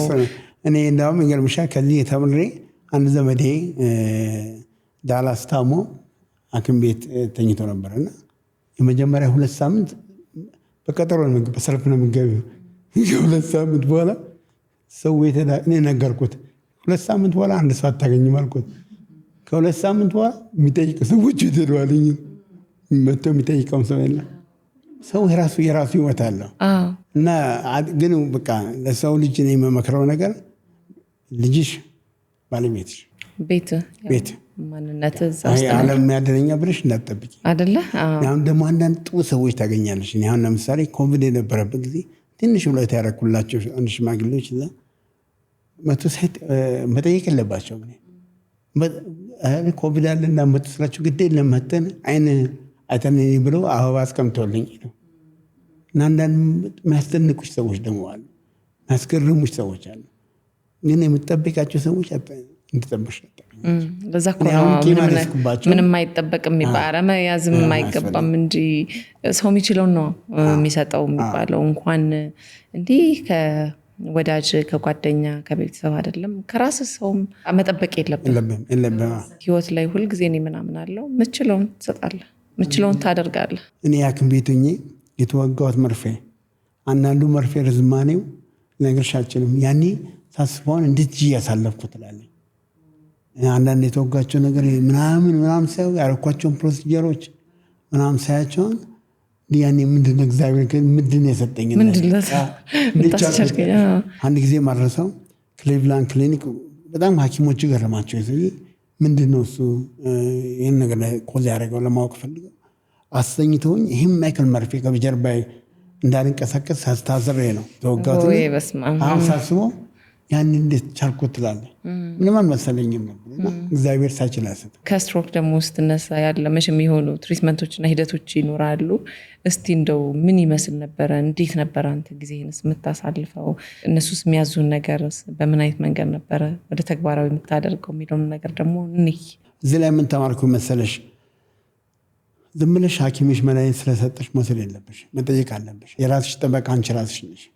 እኔ 20 መድኃኒት ስለዓመት ያመጡልኝ 20ንም አልወጣም። ይሄ ለምን ተሰጠኝ? እውቀትም ስላለኝ እጠይቃለሁ። ለራስሽ ጠበቃ የምትሆኚው አንቺ ነሽ እና የነገሩኝን ነገር ሁሉ በተግባር ባደረግም አንዳንዴ እጠይቃለሁ እና ያጠቀመኝ በጣም። እንደገና ደግሞ እንዳልኩሽ ባለቤቴ በጣም ሰፖርቲቭ ነበረች። አሁን የቤት ስመጣ ሁሉ ነገር አስተካክላ እስካሁን ድረስ ምግብ እንኳን ስገዛ ለማይሆናል ወይ አይሆንም እያለች ነው የምትንከባከበኝና ስራውን አብዛኛውን ወሰደች እና አሳለፍ ነው ያልፋል። አሁን አንዳንድ ጊዜ እንደ ታሪክ እናወራዋለን እና ጥሩ ሰፖርት ሲስተም ካለሽ ያልፋል። መዳን እኮ አይምሮ ውስጥ ነው ይባላል። ድናለው ብለው አንድ ሰው ካሰበ የመዳን ቻንሱ ሃይ ነው የሚሆነው። ሶ ሳይኮሎጂካሊ በጣም ስትሮንግ መሆን አለበት ብዬ አስባለሁ። እሱ ትክክል ነው። ይገርምሽ ቅድም እንዳልኩሽ እኔ ተኝቼ አንድ ቀን ፓራላይዝ ሆኜ እንደምድን አውቅ ነበር። እንደምድንና እንደምትነሳ እንደምትራመድ ነው የምታስበው እንጂ መስራት ያለብኝን ነገር ሰራለሁ ብዬ እኔ አንድ ጠበቃ ጎረቤቴ ያለ ሰዎች በ15 ደቂቃ የሚጓዙትን ነገር ከዘራዥ እኔ 6 ሰዓት ፈጅብኝ ነበር። ወደኋላ አረገው ነበር በቃ። እና እሱ ልጆችን አድርሶ ሲመጣ ቦክሳር ያኛል። አንተ በጣም አሁን ሰፈር ውስጥ ቦክሳር የማያውቀኝ ሰው የለም። ሁሉም ደስ ይላቸዋል። ወክ እያልኩ ሳያቸው ለውጤን አይተውታል። በጣም ነው የሚገርመው። ቅድም ስናወራ ልጆች ጋር ጊዜ መስጠት፣ ልጆችን 2 ሰዓት እየነዳው አደርስ ነበር አልክና ለካ ይሄ መሆንም አለ ደግሞ መንዳት ማችልበት ደግሞ ጊዜ ይመጣል። በምችልበት ሰዓት ያደረከው ነገር ደግሞ እንዴት ደስ እንዲለህ እንዳደረገ ማሳያም ነውና የእውነት ሁሌ መራመድ የምንችል ሁሌ መሮጥ የምንችል ሁሌ ገንዘብ መስራት የምንችል ይመስለንና ጊዜ እየጠበቅን ማድረግ ያለብን ነገሮች ቀድመን ሳናረግ የሚያመልጡን ጊዜያቶች አሉና ያደረካቸው እንደዚህ አይነት መልካም ነገሮች እንደው ስታስታውሳቸው እንደው እንኳን አደረኩት ትላለህ? የድል ነገር ነው። ልጆች እያሉ እስከምታመም ድረስ አሁንም ዓለምን አዞራቸዋለሁ። 7ቱንም ኮንቲኔንት ተሰይቻቸዋለሁ። አፍሪካ ውስጥ፣ ዩሮፕ ያልወሰድኩባቸው የለ። አሁን ወክ ማላረግበት በችልበት ጊዜ አሁን መሄድ ማልችላቸው ቦታዎች አሉ። ለምሳሌ ተራራ መውጣት እንደዚህ አልችልም እና በጣም ደስ የሚለኝ ነገር እንኳን አደረኩት አይደለ? በቃ በጊዜው ማድረግ ደስ ይላል። አሁን ከባለቤቴ ጋር ስናወራ ያኔ አሁን ለምሳሌ ያኔ ስትሮክ የመጀመሪያ ጊዜ ኮስታሪካ ልሄድ ሀይክ ላይ ከልጆች ጋር ፕላን አድርጌ ነበር። ታመምኩኝ። የጊዜ እንጂ ሰው ጀግና የለውም ይባላል። በጣም ነው የምኮራበት። እንኳን አረኩት በጊዜው እንኳን ተጠቀምኩበትና አሁን ለእኔ የሚመች ቦታ ብቻ ነው የምትሄዱት። ሳክሪፋይስ ስላደረክ ነው ይሄ ሁሉ አሁን የምትቀበለው ነው። አሁን በቃ እግዚአብሔር ይመስገን ምንም አይቆጨኝም። እነ ሰረንገቲ ታንዛኒያ ፓርኮች አብረን ተራራ ወጥተናል ልጆች እያሉ። ኢትዮጵያም ሰሜን ማውንቴን ድረስ ወስጃቸዋለሁ። ተጠቅመህበታል ግን በደንብ ባረግ አልችልም አይደለ? የደገፉኝ ካላልኩኝ ተራራ መውጣት አልችልም። አሁን አንተን ደግሞ ኮምፎርታብል የሚያደርግ መንገድ ይህ ስለ ጥያቄ ስለጠየሽኝ አመሰግናለሁ። በጣም አስተማሪ ነገር ነው። አስተማሪ ነገር ነው። ብዙ ሰዎች ከኔን ጨምሮ ነገ ጠዋት እንነሳለን ብለን ነው የምናስበው። ነገሮች ይገለባበጣሉ ብለን አናስበው። ዋስትና የለን። አሁን ቅድም ነገርኩሻለሁ። ይሄ ቢልዲንግ ማት ፐርሰንቶች ሊገዙኝ የነበሩ ሰዎች ሸጠው ቁጭ አድርጌ ሳላስበው ጋራዥ ወደቀ። ዝናብ ዘንቦ ሳልሸጠው ቀረን፣ ከሰርኩኝ። እና ኦፖርቹኒቲዎች ይመጣሉ፣ ሉዝ ታደርጊያለሽ። ስፓርት ኦፍ ላይፍ። እንደውም በወቅቱ በጊዜው መጠቀም ጥሩ ነው፣ እንዳይቆጭ ደግሞ ወደኋላ መመለስ እንዳይኖር። እኔና ባለቤቴ በጣም ደስተኛ ነበር አይደለ?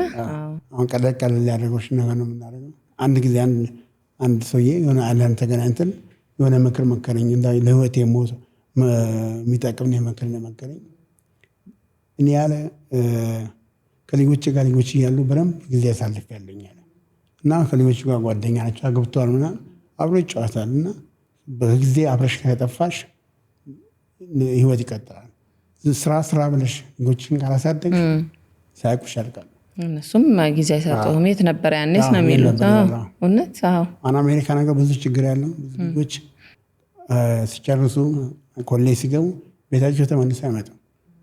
ወላጆቻቸውን አያውቃቸውማ እና ብዙ ይሸወዳል። ስራ መቼም ጊዜ ይገኛል። እውነት ነው። ስራ ገንዘብ መቼም ጊዜ ሰራት ይችላለች። ከልጆችና ከቤተሰቦች ጋር የምታጠፊው ጊዜ አይገኝም። ይህ በህይወት የምኮራበት ነገር እሱ ነው።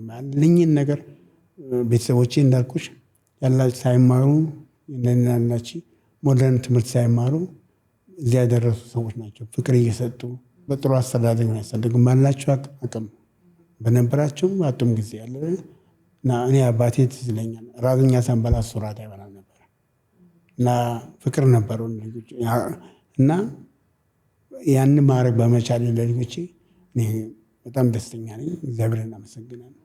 ከስራ ይልቅ ከገንዘቡ ይልቅ መኮራበት ከልጆቼ ጋር ያሳለፉት ጊዜ ነው።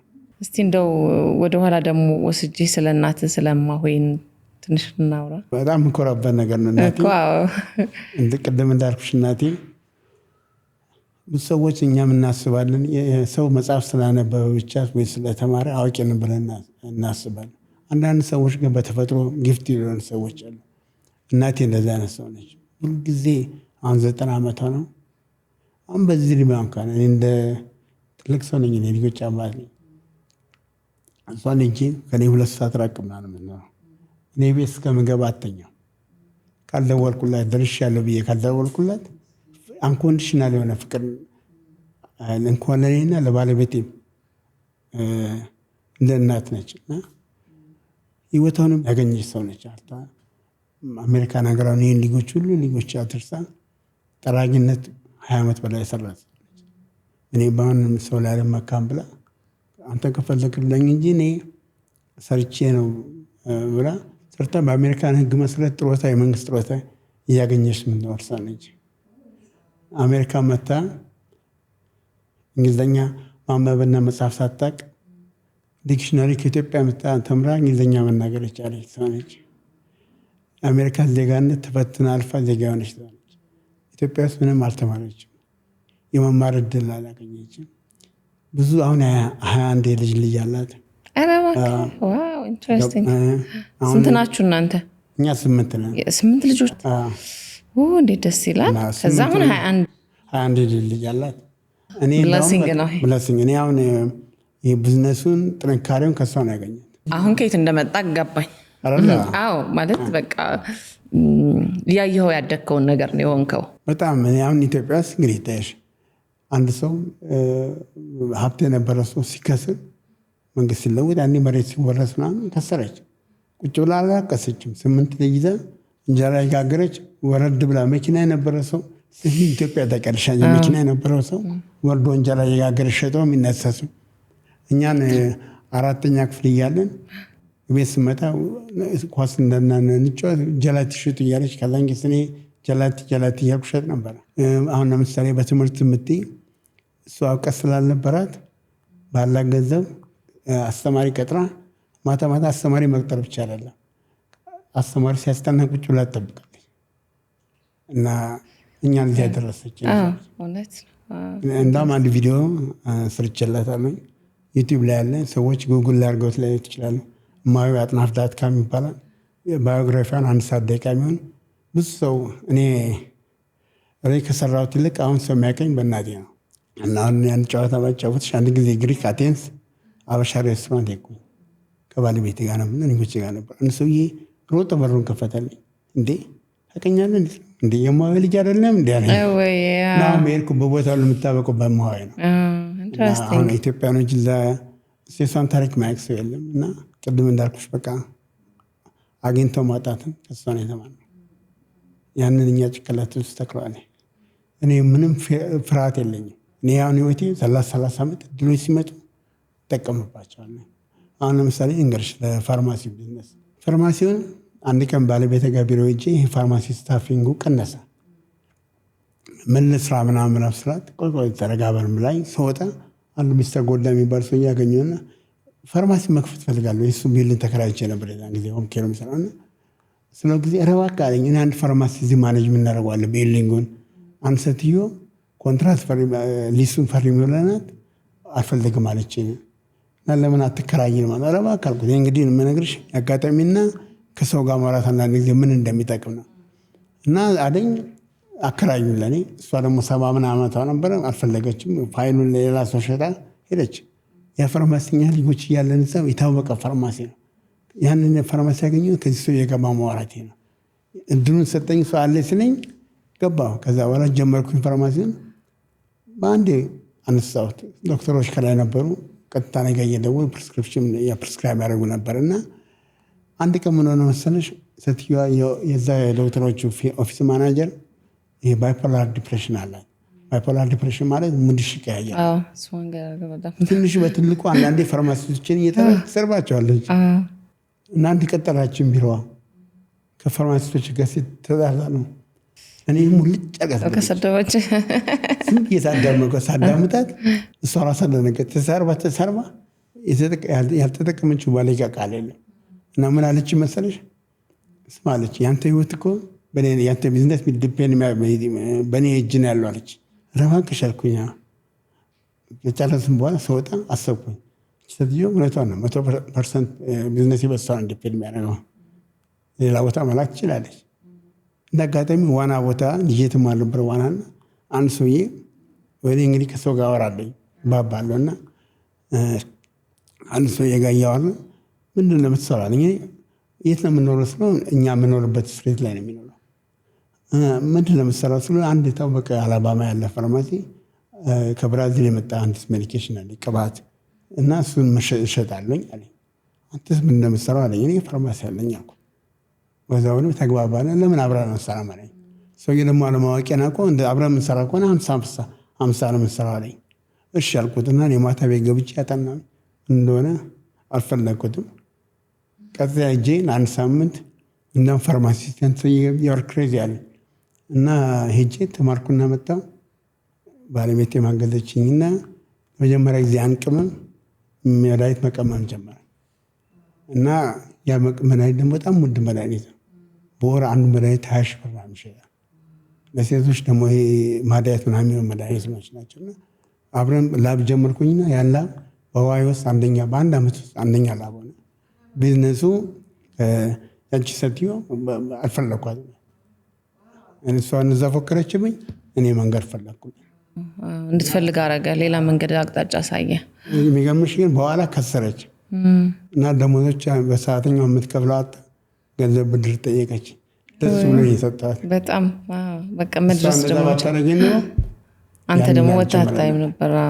የዛን ጊዜ ወደ 300 ምናምን ሴልስ ፔፐር ቀጥሬ ነበር እና ኦል ኦቨር በቃ ቦስተን ምናምን መድኃኒቱን ሺፕ እናደርግ ነበርና አንዳንዴ ነገሮች ቅድም እንዳልነው ሲጨልሙ ሌላ መንገዶች ይመጣሉ። እውነት ነው፣ ሌላ ብርሃን ይታያል። አንድ ጊዜ ላይ እንዳውም ጨዋታ ያነሳል ልንገርሽ። ይሄ በሪል ስቴት ነው የምነግርሽ። እሺ እባክህ። አንድ ጊዜ እኔና ባለቤት አንድ ቢልዲንግ ልንገዛ ሄድን እና አንድ ጎበዝ ልጅ አየን እና እኔና ባለቤቴ እቺ ልጅ እንደው ብንቀጥራት ምናምን አለ። እሷ እዛን ጊዜ አባቷን ቢልዲንግ ነበር ማኔጅ የምታደርገው እና እሺ ብለን ሄድን። አጋጣሚ አንድ ቢልዲንግ ልገዛ ኦንላይን ኦፕሽን አድርጌ አላገኘሁኝም። ከዛ በኋላ ይሄ ጥሩ ኤግዛምፕል ይሆናል አብሮ ስለመስራት ማለት ነው።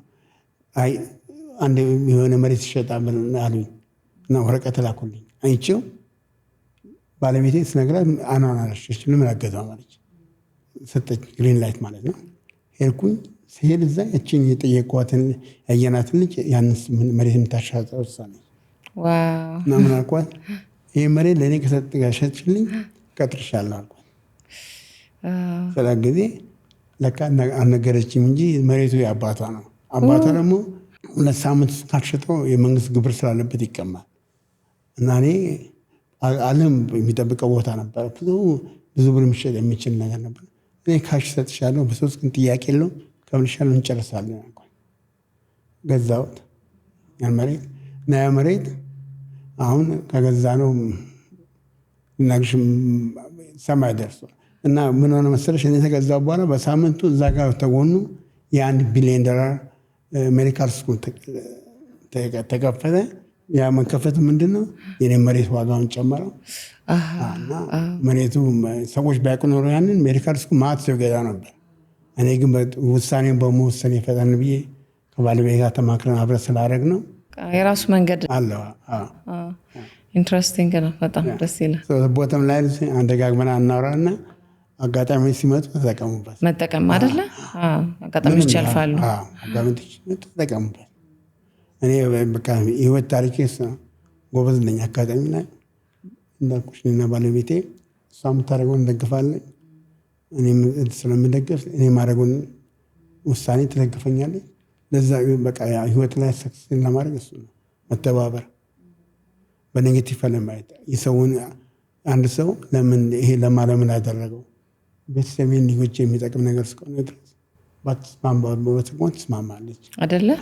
ሌላው አቶ ለማ ከዚሁ ጋር እያይዘን አንድ የሰማሁት ነገር ደግሞ አለ። ከባለቤት ጋር በመሆን ብዙ የመልካም ስራዎችና የበጎ አድራጎት ስራዎችን ታደርጋላችሁና እዚህም አሁን አዲስ አበባ የሚመጣበት ጉዳይ አሁን እሱ ስለሆነ እናንሳ ውስጥ ምን አይነት እርዳታዎችን ነው የምታደርጉት የሚለውንም ደግሞ እንጫወት። እኔና ባለቤቴ በዛ ነገር እናምናለን። ብዙ ለተደረገለት ሰው ትንሽ ማካፈልም ትልቁ መጽሐፍ የሚናገረው ነገር ነው። ልክ ነው። አሁን እንደ ሌላው ሰልፍሽ ሆኜ አሁን ኢትዮጵያ በላ 6 ወር 3 ነው የመጣሁት። አሁን እኛ ሀረር የተማርኩበትን ትምህርት ቤት ለሁሉም 300 ኮምፒውተር በላይ ነው የገዛንላቸው እና ባለቤቴ ለመጀመሪያ ጊዜ ኢትዮጵያ ውስጥ በክልል ደረጃ የሀረር ክልል ነው ተማሪዎችን በኦንላይን ማስፈተን የቻለው የመንግስት ትምህርት ቤት ተማሪዎች። ውጤቱንም እያየ ነው። አሁን ራስ መኮንን የሚባል ትምህርት ቤት ሚድል ስኩል የተማርኩበት ትምህርት ቤት የዛሬ 4 ዓመት ነው አስገባንላቸው። አሁን ባለፈው ስጎበኝ አሁን በክልሉ በትምህርት ውጤት አንደኛ እሱ ነው። አሁን አንድ ኦርቶዶክስ ህፃናት ማሳደጊያ ትምህርት ቤት አለ። ተማሪዎቹ 80 ልጆች ቁጥሩን እንኳን በትክክል አላውቀውም ረስቼዋለሁ። ሽንት ቤትና ውሃ ያላቸው ነበር። እኛ ሽንት ቤትና ውሃ አስገባንላቸውና በቀን 20,000 ሊትር ውሃ ይመረትላቸዋል። አሁን ምን ያደረጉ መሰለሽ 10,000 ይጠቀሙና 10,000 አትክልት እያደረጉ ራሳቸውን ማብላት ጀመሩ። ሌላውን ደግሞ እየሸጡ ምግባቸው ምናምን ችለው በቃ ውጤቱን አይተናል። እኔም በህይወት ያን የምኮራበት ነገር እሱ ነው። የልጆችን ደስታ ስመለከት ነው። አሁን ደግሞ የመጣ ነው አዲስ ዓመትን ከልጆቼ ጋር ገጠር ሄደን ለማክበርና አንድ ታርጫ ዳሮ የሚባል እኔም በጉግል ነው የታላቀው ተማሪዎች ከሳውዝ ኢትዮጵያ ተወጣጥተው አዳሪ ትምህርት ቤት ነው ተማሪዎች ይማራሉ እዛ እና ነገ ተሰማኝ ኮምፒውተሮች እንደሌላቸው እና ለተማሪዎቹ 50 ኮምፒውተር አስገባንላቸው 70,000 መጽሐፍ ገደማ ዳውንሎድ አድርገንላቸው እንግዲህ በጣም ደስ ይላል። እግዚአብሔር ይስጣችሁ። በጎደለ ሙላ ነው የሚባለው። እኔ ጋርምሻ ከሁሉም በላይ ደግሞ የሰውን ደስታ ማየት ደስ ይላል አይደለ? አንድ ሰው ላይ ፈገግታ መፍጠር ምክንያት መሆን እኔ አሁን ሀረር ሄጄ ያየኋቸው ህፃን ልጆች እንደ ስሜንም አያውቁትም እጄን አልለቀቁኝም እና የነሱ ደስታ ጭንቅላቴ ውስጥ አለ እስካሁን ድረስ እና እግዚአብሔርም ደግሞ ይህን እድል ስለሰጠን ኖሮ ማካፈል መቻል በጣም ተመስገን ነው። ትምህርት አሚና እኔ በሁሉም ኢትዮጵያ መመክረው ነው። ሀረር ስማር አሁን እኛ አሜሪካ ነገር ልጆቻችን እየከፈል ነው እናስተምራለን። ሀገር የሀረር ህዝብ ያስተማረኝ በነፃ ነው እና እኔ ዝሬ አኑሮ የተሻሽሎ ሌላ ሰው እድል ብሰጥ ከዚህ በላይ ደስታ መላለን አይደለ? እውነት ነው። ይሄው ነው ደግሞ እኮ መጨረሻ ላይ ደግሞ የሚያስደስትህ መልካም ስራዎችን መስራት መትረፍ ለሌሎች መብቃት ደግሞ ሌላ በጣም ይገርምሻል። አሁን ሰዎችን ቅድም እንዳለው በአንድ ወቅት ላይ ገንዘብን ታስቀድሚያለሽ። ገንዘብ ቢል ኮዝቢ ታውቂዋለሽ አይደል? አንድ ጊዜ ምን አለ ገንዘብ ከፖይንት ኤ ወደ ፖይንት ቢ መሄጃ ነው አለ። መሸጋገሪያ ነው እንጂ 100,000 ብር ትሰራለህ። እኔ አንድ ጊዜ 100,000 ብር ጽፌ ላባ ሰመተኝ። ደንግጬ እኔ 100,000 ብር ጻፍኩኝ እንደ ብዬ ፎቶግራፉን ላነሳኝ ራሴን። ከዛ ወደ 100,000 ብር ምንም የሆነበት ጊዜ ምንም ህይወትሽ ግን ህይወትሽ በራሱ አውሮፕላን የሚበራለ ወይ ደግሞ በራሱ በተሳፍሮ መሄዳለ። ያ ነው ልዩነቱ። እና ገንዘብን ስለሰበሰብሽ ደስተኛ ትሆኛለሽ ማለት አይደለም። ብዙ ነገሮች ህይወት ውስጥ እኔ አሁን ባለሁበት ካለኝ ኤክስፒሪየንስ በቃ እሱን የተማርኩት አትሰጥ just enjoying every day ደስተኛ ነኝ። እንደው አጠቃላይ በህይወትህ እጅግ በጣም የምትኮራበት እሰይ አደረኩት የምትለው ጉዳይ አለ ወይ? ካለስ ምንድነው? እኔ በህይወት የምኮራበት ቤተሰቦቼ የሰጡኝን ፍቅር ለልጆቼ ማስተላለፍ መቻሌ ነው። የምችለውን ነገር ማድረግ የምችለው በሰውነት ማድረግ የምችለውን ነገር ሁሉ ለልጆቼ አድርጌያለሁ እና እሱን ነው የምኮራበት። በንግዱ ዓለም በአበሻ ስታንዳርድ እና በአሜሪካኖች ስታንዳርድ አንቱ የሚባል ስራ ሰርቻለሁ። ከተማ ውስጥ እኔ አሁን በቅርብ አንድ ቀን የትልቅ አቅም ቤት ዲቨሎፐር ነው አንድ ስብሰባ ላይ ማት ቢዝነስ ማኖች ነበር። ሁሉም ቢዝነስ ካርድ አላቸው ምናምን። እኔ ብቻ ጂንስ እና ካኔትራ ለብሼ የሄድኩት እና እየሮጠ መጥቶ ስንት ጊዜ እኮ ስፈልግ ነበር ለካንተ ጋር አንድ ነገር መስራት ፈልጌ ነው ምናምን ሲለኝ ድንግጥ አልኩ። እኔ ከሀረር መጽሐፍ የሌለበት ትምህርት ተምሬ መጥቼ ሃርቫርድ የተማረ ሰው ከኔ ጋር አብሮ ሊሰራ ይፈልጋል ቢለው አንዳንድ አሁን እነሱ ያን ነገሮች ህይወትሽን አፕሪሼት እንድታደርጊ ያደርጋሉ። አሁን ባለፈው አመት ክሪስማስ ፓርቲ እና ባለቤቴ ተጠርተን ሄደን እዚያ የነበሩት ሰዎች አውሮፕላን ያላቸው ምናምን ናቸው። ጥቁር እኔና ባለቤቴ ብቻ ነበር። ተጋብዘን ገብተን እንደገና እንዳጋጣሚ የሆነ ግብጾች የእነሱን ኮምፒውተር ማኔጅ የሚያደርጉላቸው ናቸው እና ግብጾች አበሻ መሆናችን እናወቁና እናንተ እነማን ናቸው ሲሉ እኛ ጠበቆች ናቸው ስንል ደነገጡ። ቁጥራችንን ጠየቁ። ስንት ዓመት ስንሰራ ጥቁር ሰው አያውቁም። እኛ ከሶስተኛ ዓለም የመጣ እነኚህ በራሳቸው አውሮፕላን የሚሄዱ ሰዎች እና እነዚህ ነገሮች በቃ ይገርሙኛል። እኔ ማንኝና ነው እዚህ የመጣሁት እላለሁ። እኔ ከቤቱ ሰው ጣጣት ጎረቤቶችን ስመለከት ይደንቀኛል። እንዴት ከየት መጣሁት ያለሽ እግዚአብሔርን አፕሪሼት ታደርጊያለሽ አይደለ? ትናንት የመጣህበትን የሄድክበትን መንገድ ሁሉ እንድታስታውስና እንድታመሰግን ያደርጋል። ያ ደግሞ ሀምብልነት ደግሞ አመስገኝነት በጣም ትልቅነት ነው። እኔ ሞቃዲሾ ሶማሌ ሪፊጂ ካምፕ እያለሁ ውሃው ትል ነበረው። ዋብሸበሌ መጥቶ የሚያርፍበት ቦታ ነው። ውሃ ትሎቹን እያወጣን እንጠጣ ነበር። ከዚህ በላይ እንግዲህ ድህነት የለም አይደል እንዴ? አሁን ተነስተሽ ሲያሰኝሽ ፓሪስ ትሄጃለሽ፣ ምን ትያለሽ? የመጣሽበትን መርሳት የለብሽም። ሌላ ጊዜ ልጆች አሁን በጣም ስርጊቷቸዋል። የኔ ታክሲ ነጅነቴን ቫኬሽን በሄዱ ቁጥር ነው የምነግራቸው። ተዋከ ይጎ ይላሉ ደግሞ ሊነግረን ነው ይላሉ። ሰምቻቸው ሰምተነዋል ይሉኛል። እንዲያስታውሱ እንዲያውቁት ነው የምነግራቸው። ማወቅ አለብሽ የት መጣልሽ። እግዚአብሔር ጥሩ ነገር ሲያደርግልሽ ቶሎ ብለሽ ማመስገን ያስፈልጋል። እውነት ነው። ማንነትና አለመተው አለመርሳት ያስፈልጋል። ደግሞ አንድ የሚያሳዝነኝ ነገር በህይወቴ አባቴ እንዳልኩሽ ልጅነቴ የሞተው ኮሌጅ ሳልጨርስ በቃ የኔን መጨረሻ ወይ የኔን እድገት ሳይ መሞቱ ነው የሚያሳዝነኝ። ትንሽ ሁልጊዜ ማስታወሰው እሱ ነገር ነው። ባየ የደረስኩበትን ደረጃ ትላለህ። ለሰዎች መቅረብ ወላጆቻችሁን እንጆይ አድርጉት አይደለ? አንድ ቀን ገጃችሁ ሁሉም ነገር ቋሚ አይደለም። ቋሚ አይደለም። አብራችሁም ነው እንጆይ አድርጉት። don't take it for granted። ነገሮች ይቀየራሉ። ልክ ነው በጣም አብሽን ያሉ ጊዜ ላለኝ እና አሁን በህይወት ኖሮ ማስታመም ብችል ኖሮ ትንሽ የኔ ንጉስ ባየ ኖሮ ምናምን ትያለሽ። ያው እግዚአብሔር የፈቀደው ነው ሁሉም የሆነው። እሱ ምንም ጥያቄ የለም። እኔ መኖሬን አልነበረብኝ ሰው ነኝ።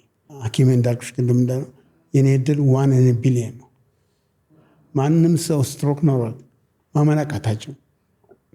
ሜሞሪ ሎስ ያለ መሰላቸው እና ያልፈተኑኝ ፈተና የለም። የባንክ ፓስወርድ ምናምን ጠይቀውኛል። ቢጠይቁ አንድ ነገር ዲፊሽንሲ የለው።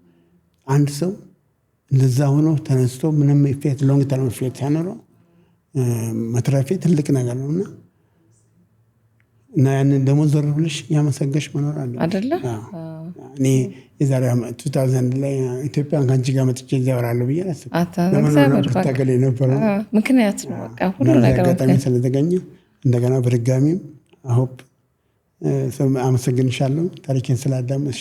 እኔም በጣም ነው የማመሰግነው። አሆፕ ብዙ ሰዎች በሽታ ላይ ያላችሁ ሰዎች፣ የተጎዳችሁ ሰዎች ሁልጊዜ ነገ ጠዋት ፀሐይ ይወጣል፣ ነገሮች ይለወጣሉ። እና እኔ ጥሩ ኤግዛምፕል ነኝ። ድሃ ሆናችሁም እኔ ፍሪጄ ማውላት ማልችልም ነበር። አሁን ዛሬ የፈለኩትን ነገር ማድረግ እችላለሁ። እና ነገሮች ይቀያየራሉ። ህይወት ላይ ሴት ፓክ ሲኖር ስኖዘይ ነው ተወርድ እና የህይወት ገጽታ ይሄ ነው። ቫራይቲ ነው። ማሰብና ረጋ ብሎ ማየት፣ ነገሮችን ኦብዘርቭ ማድረግ፣ እንጆይ ማድረግ። ዛሬን እጃችን ላይ ያለውን ቀን አመስግነን መጠቀም መቻል ትልቅነት ነው ያስባለሁ። ቅድም እንዳልኩሽ ፈጣሪ በየቀኑ 1440 ደቂቃ ይሰጠናል። በቃ እሷን መጠቀም ነው በአግባቡ። ነገ ጠዋት ምን ላናገኛት ትችላለን። የተሰጠንን የመነዘርን መጠቀም ነው። ምን ላድርግባት እያልን አይደለ? እውነት ነው። በትንሹ በትልቁ እንትን ብትይ እንትን ነው እና እኔ በጣም ደስተኛ ነኝ እና እንደገናም በድጋሚ ደግመሻለሁ፣ ደግሜ እናገራለሁ እድሉን ስለሰጠሽኝ እዚህ መተን። እኛም በጣም እናመሰግናለን። የኛ ይሁን ምስጋናው አቶ ለማ። እውነት ቴንክ ዩ ሶ ማች። በጣም ነው የምናመሰግነው። በጣም ቆንጆ ጨዋታ ነው የተጫወትነው። የሰው ህይወት መጽሐፍ ነው። መጽሐፍ እንዳነበብን አይነት ፊሊንግ ነው እኔ የተሰማኝ ነው። አንተ የኖርከውን ይሄን ሁሉ እድሜ እንደዚች ባጭር ሰዓት ኑሮህን፣ ህይወትህን፣ ውጣ ውረድህን ስላካፈልከንና እንድናቅ እንድንገነዘብ ስላደረክን በእኔም በተመልካችም ስም እጅግ አድርጌ አመሰግናለሁ። እግዚአብሔር ይስጥልኝ፣ እግዚአብሔር ያክብርልኝ። እኔም እንድንድር ስለሰጠሽ አመሰግናለሁ።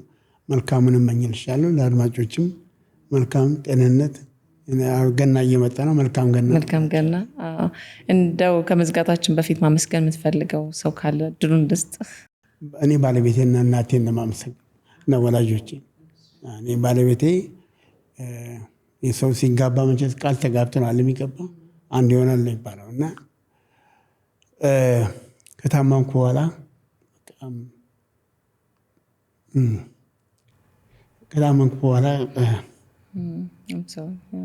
ኢሞሽናል ያደርጋል። አይዞህ የምስጋና ነው።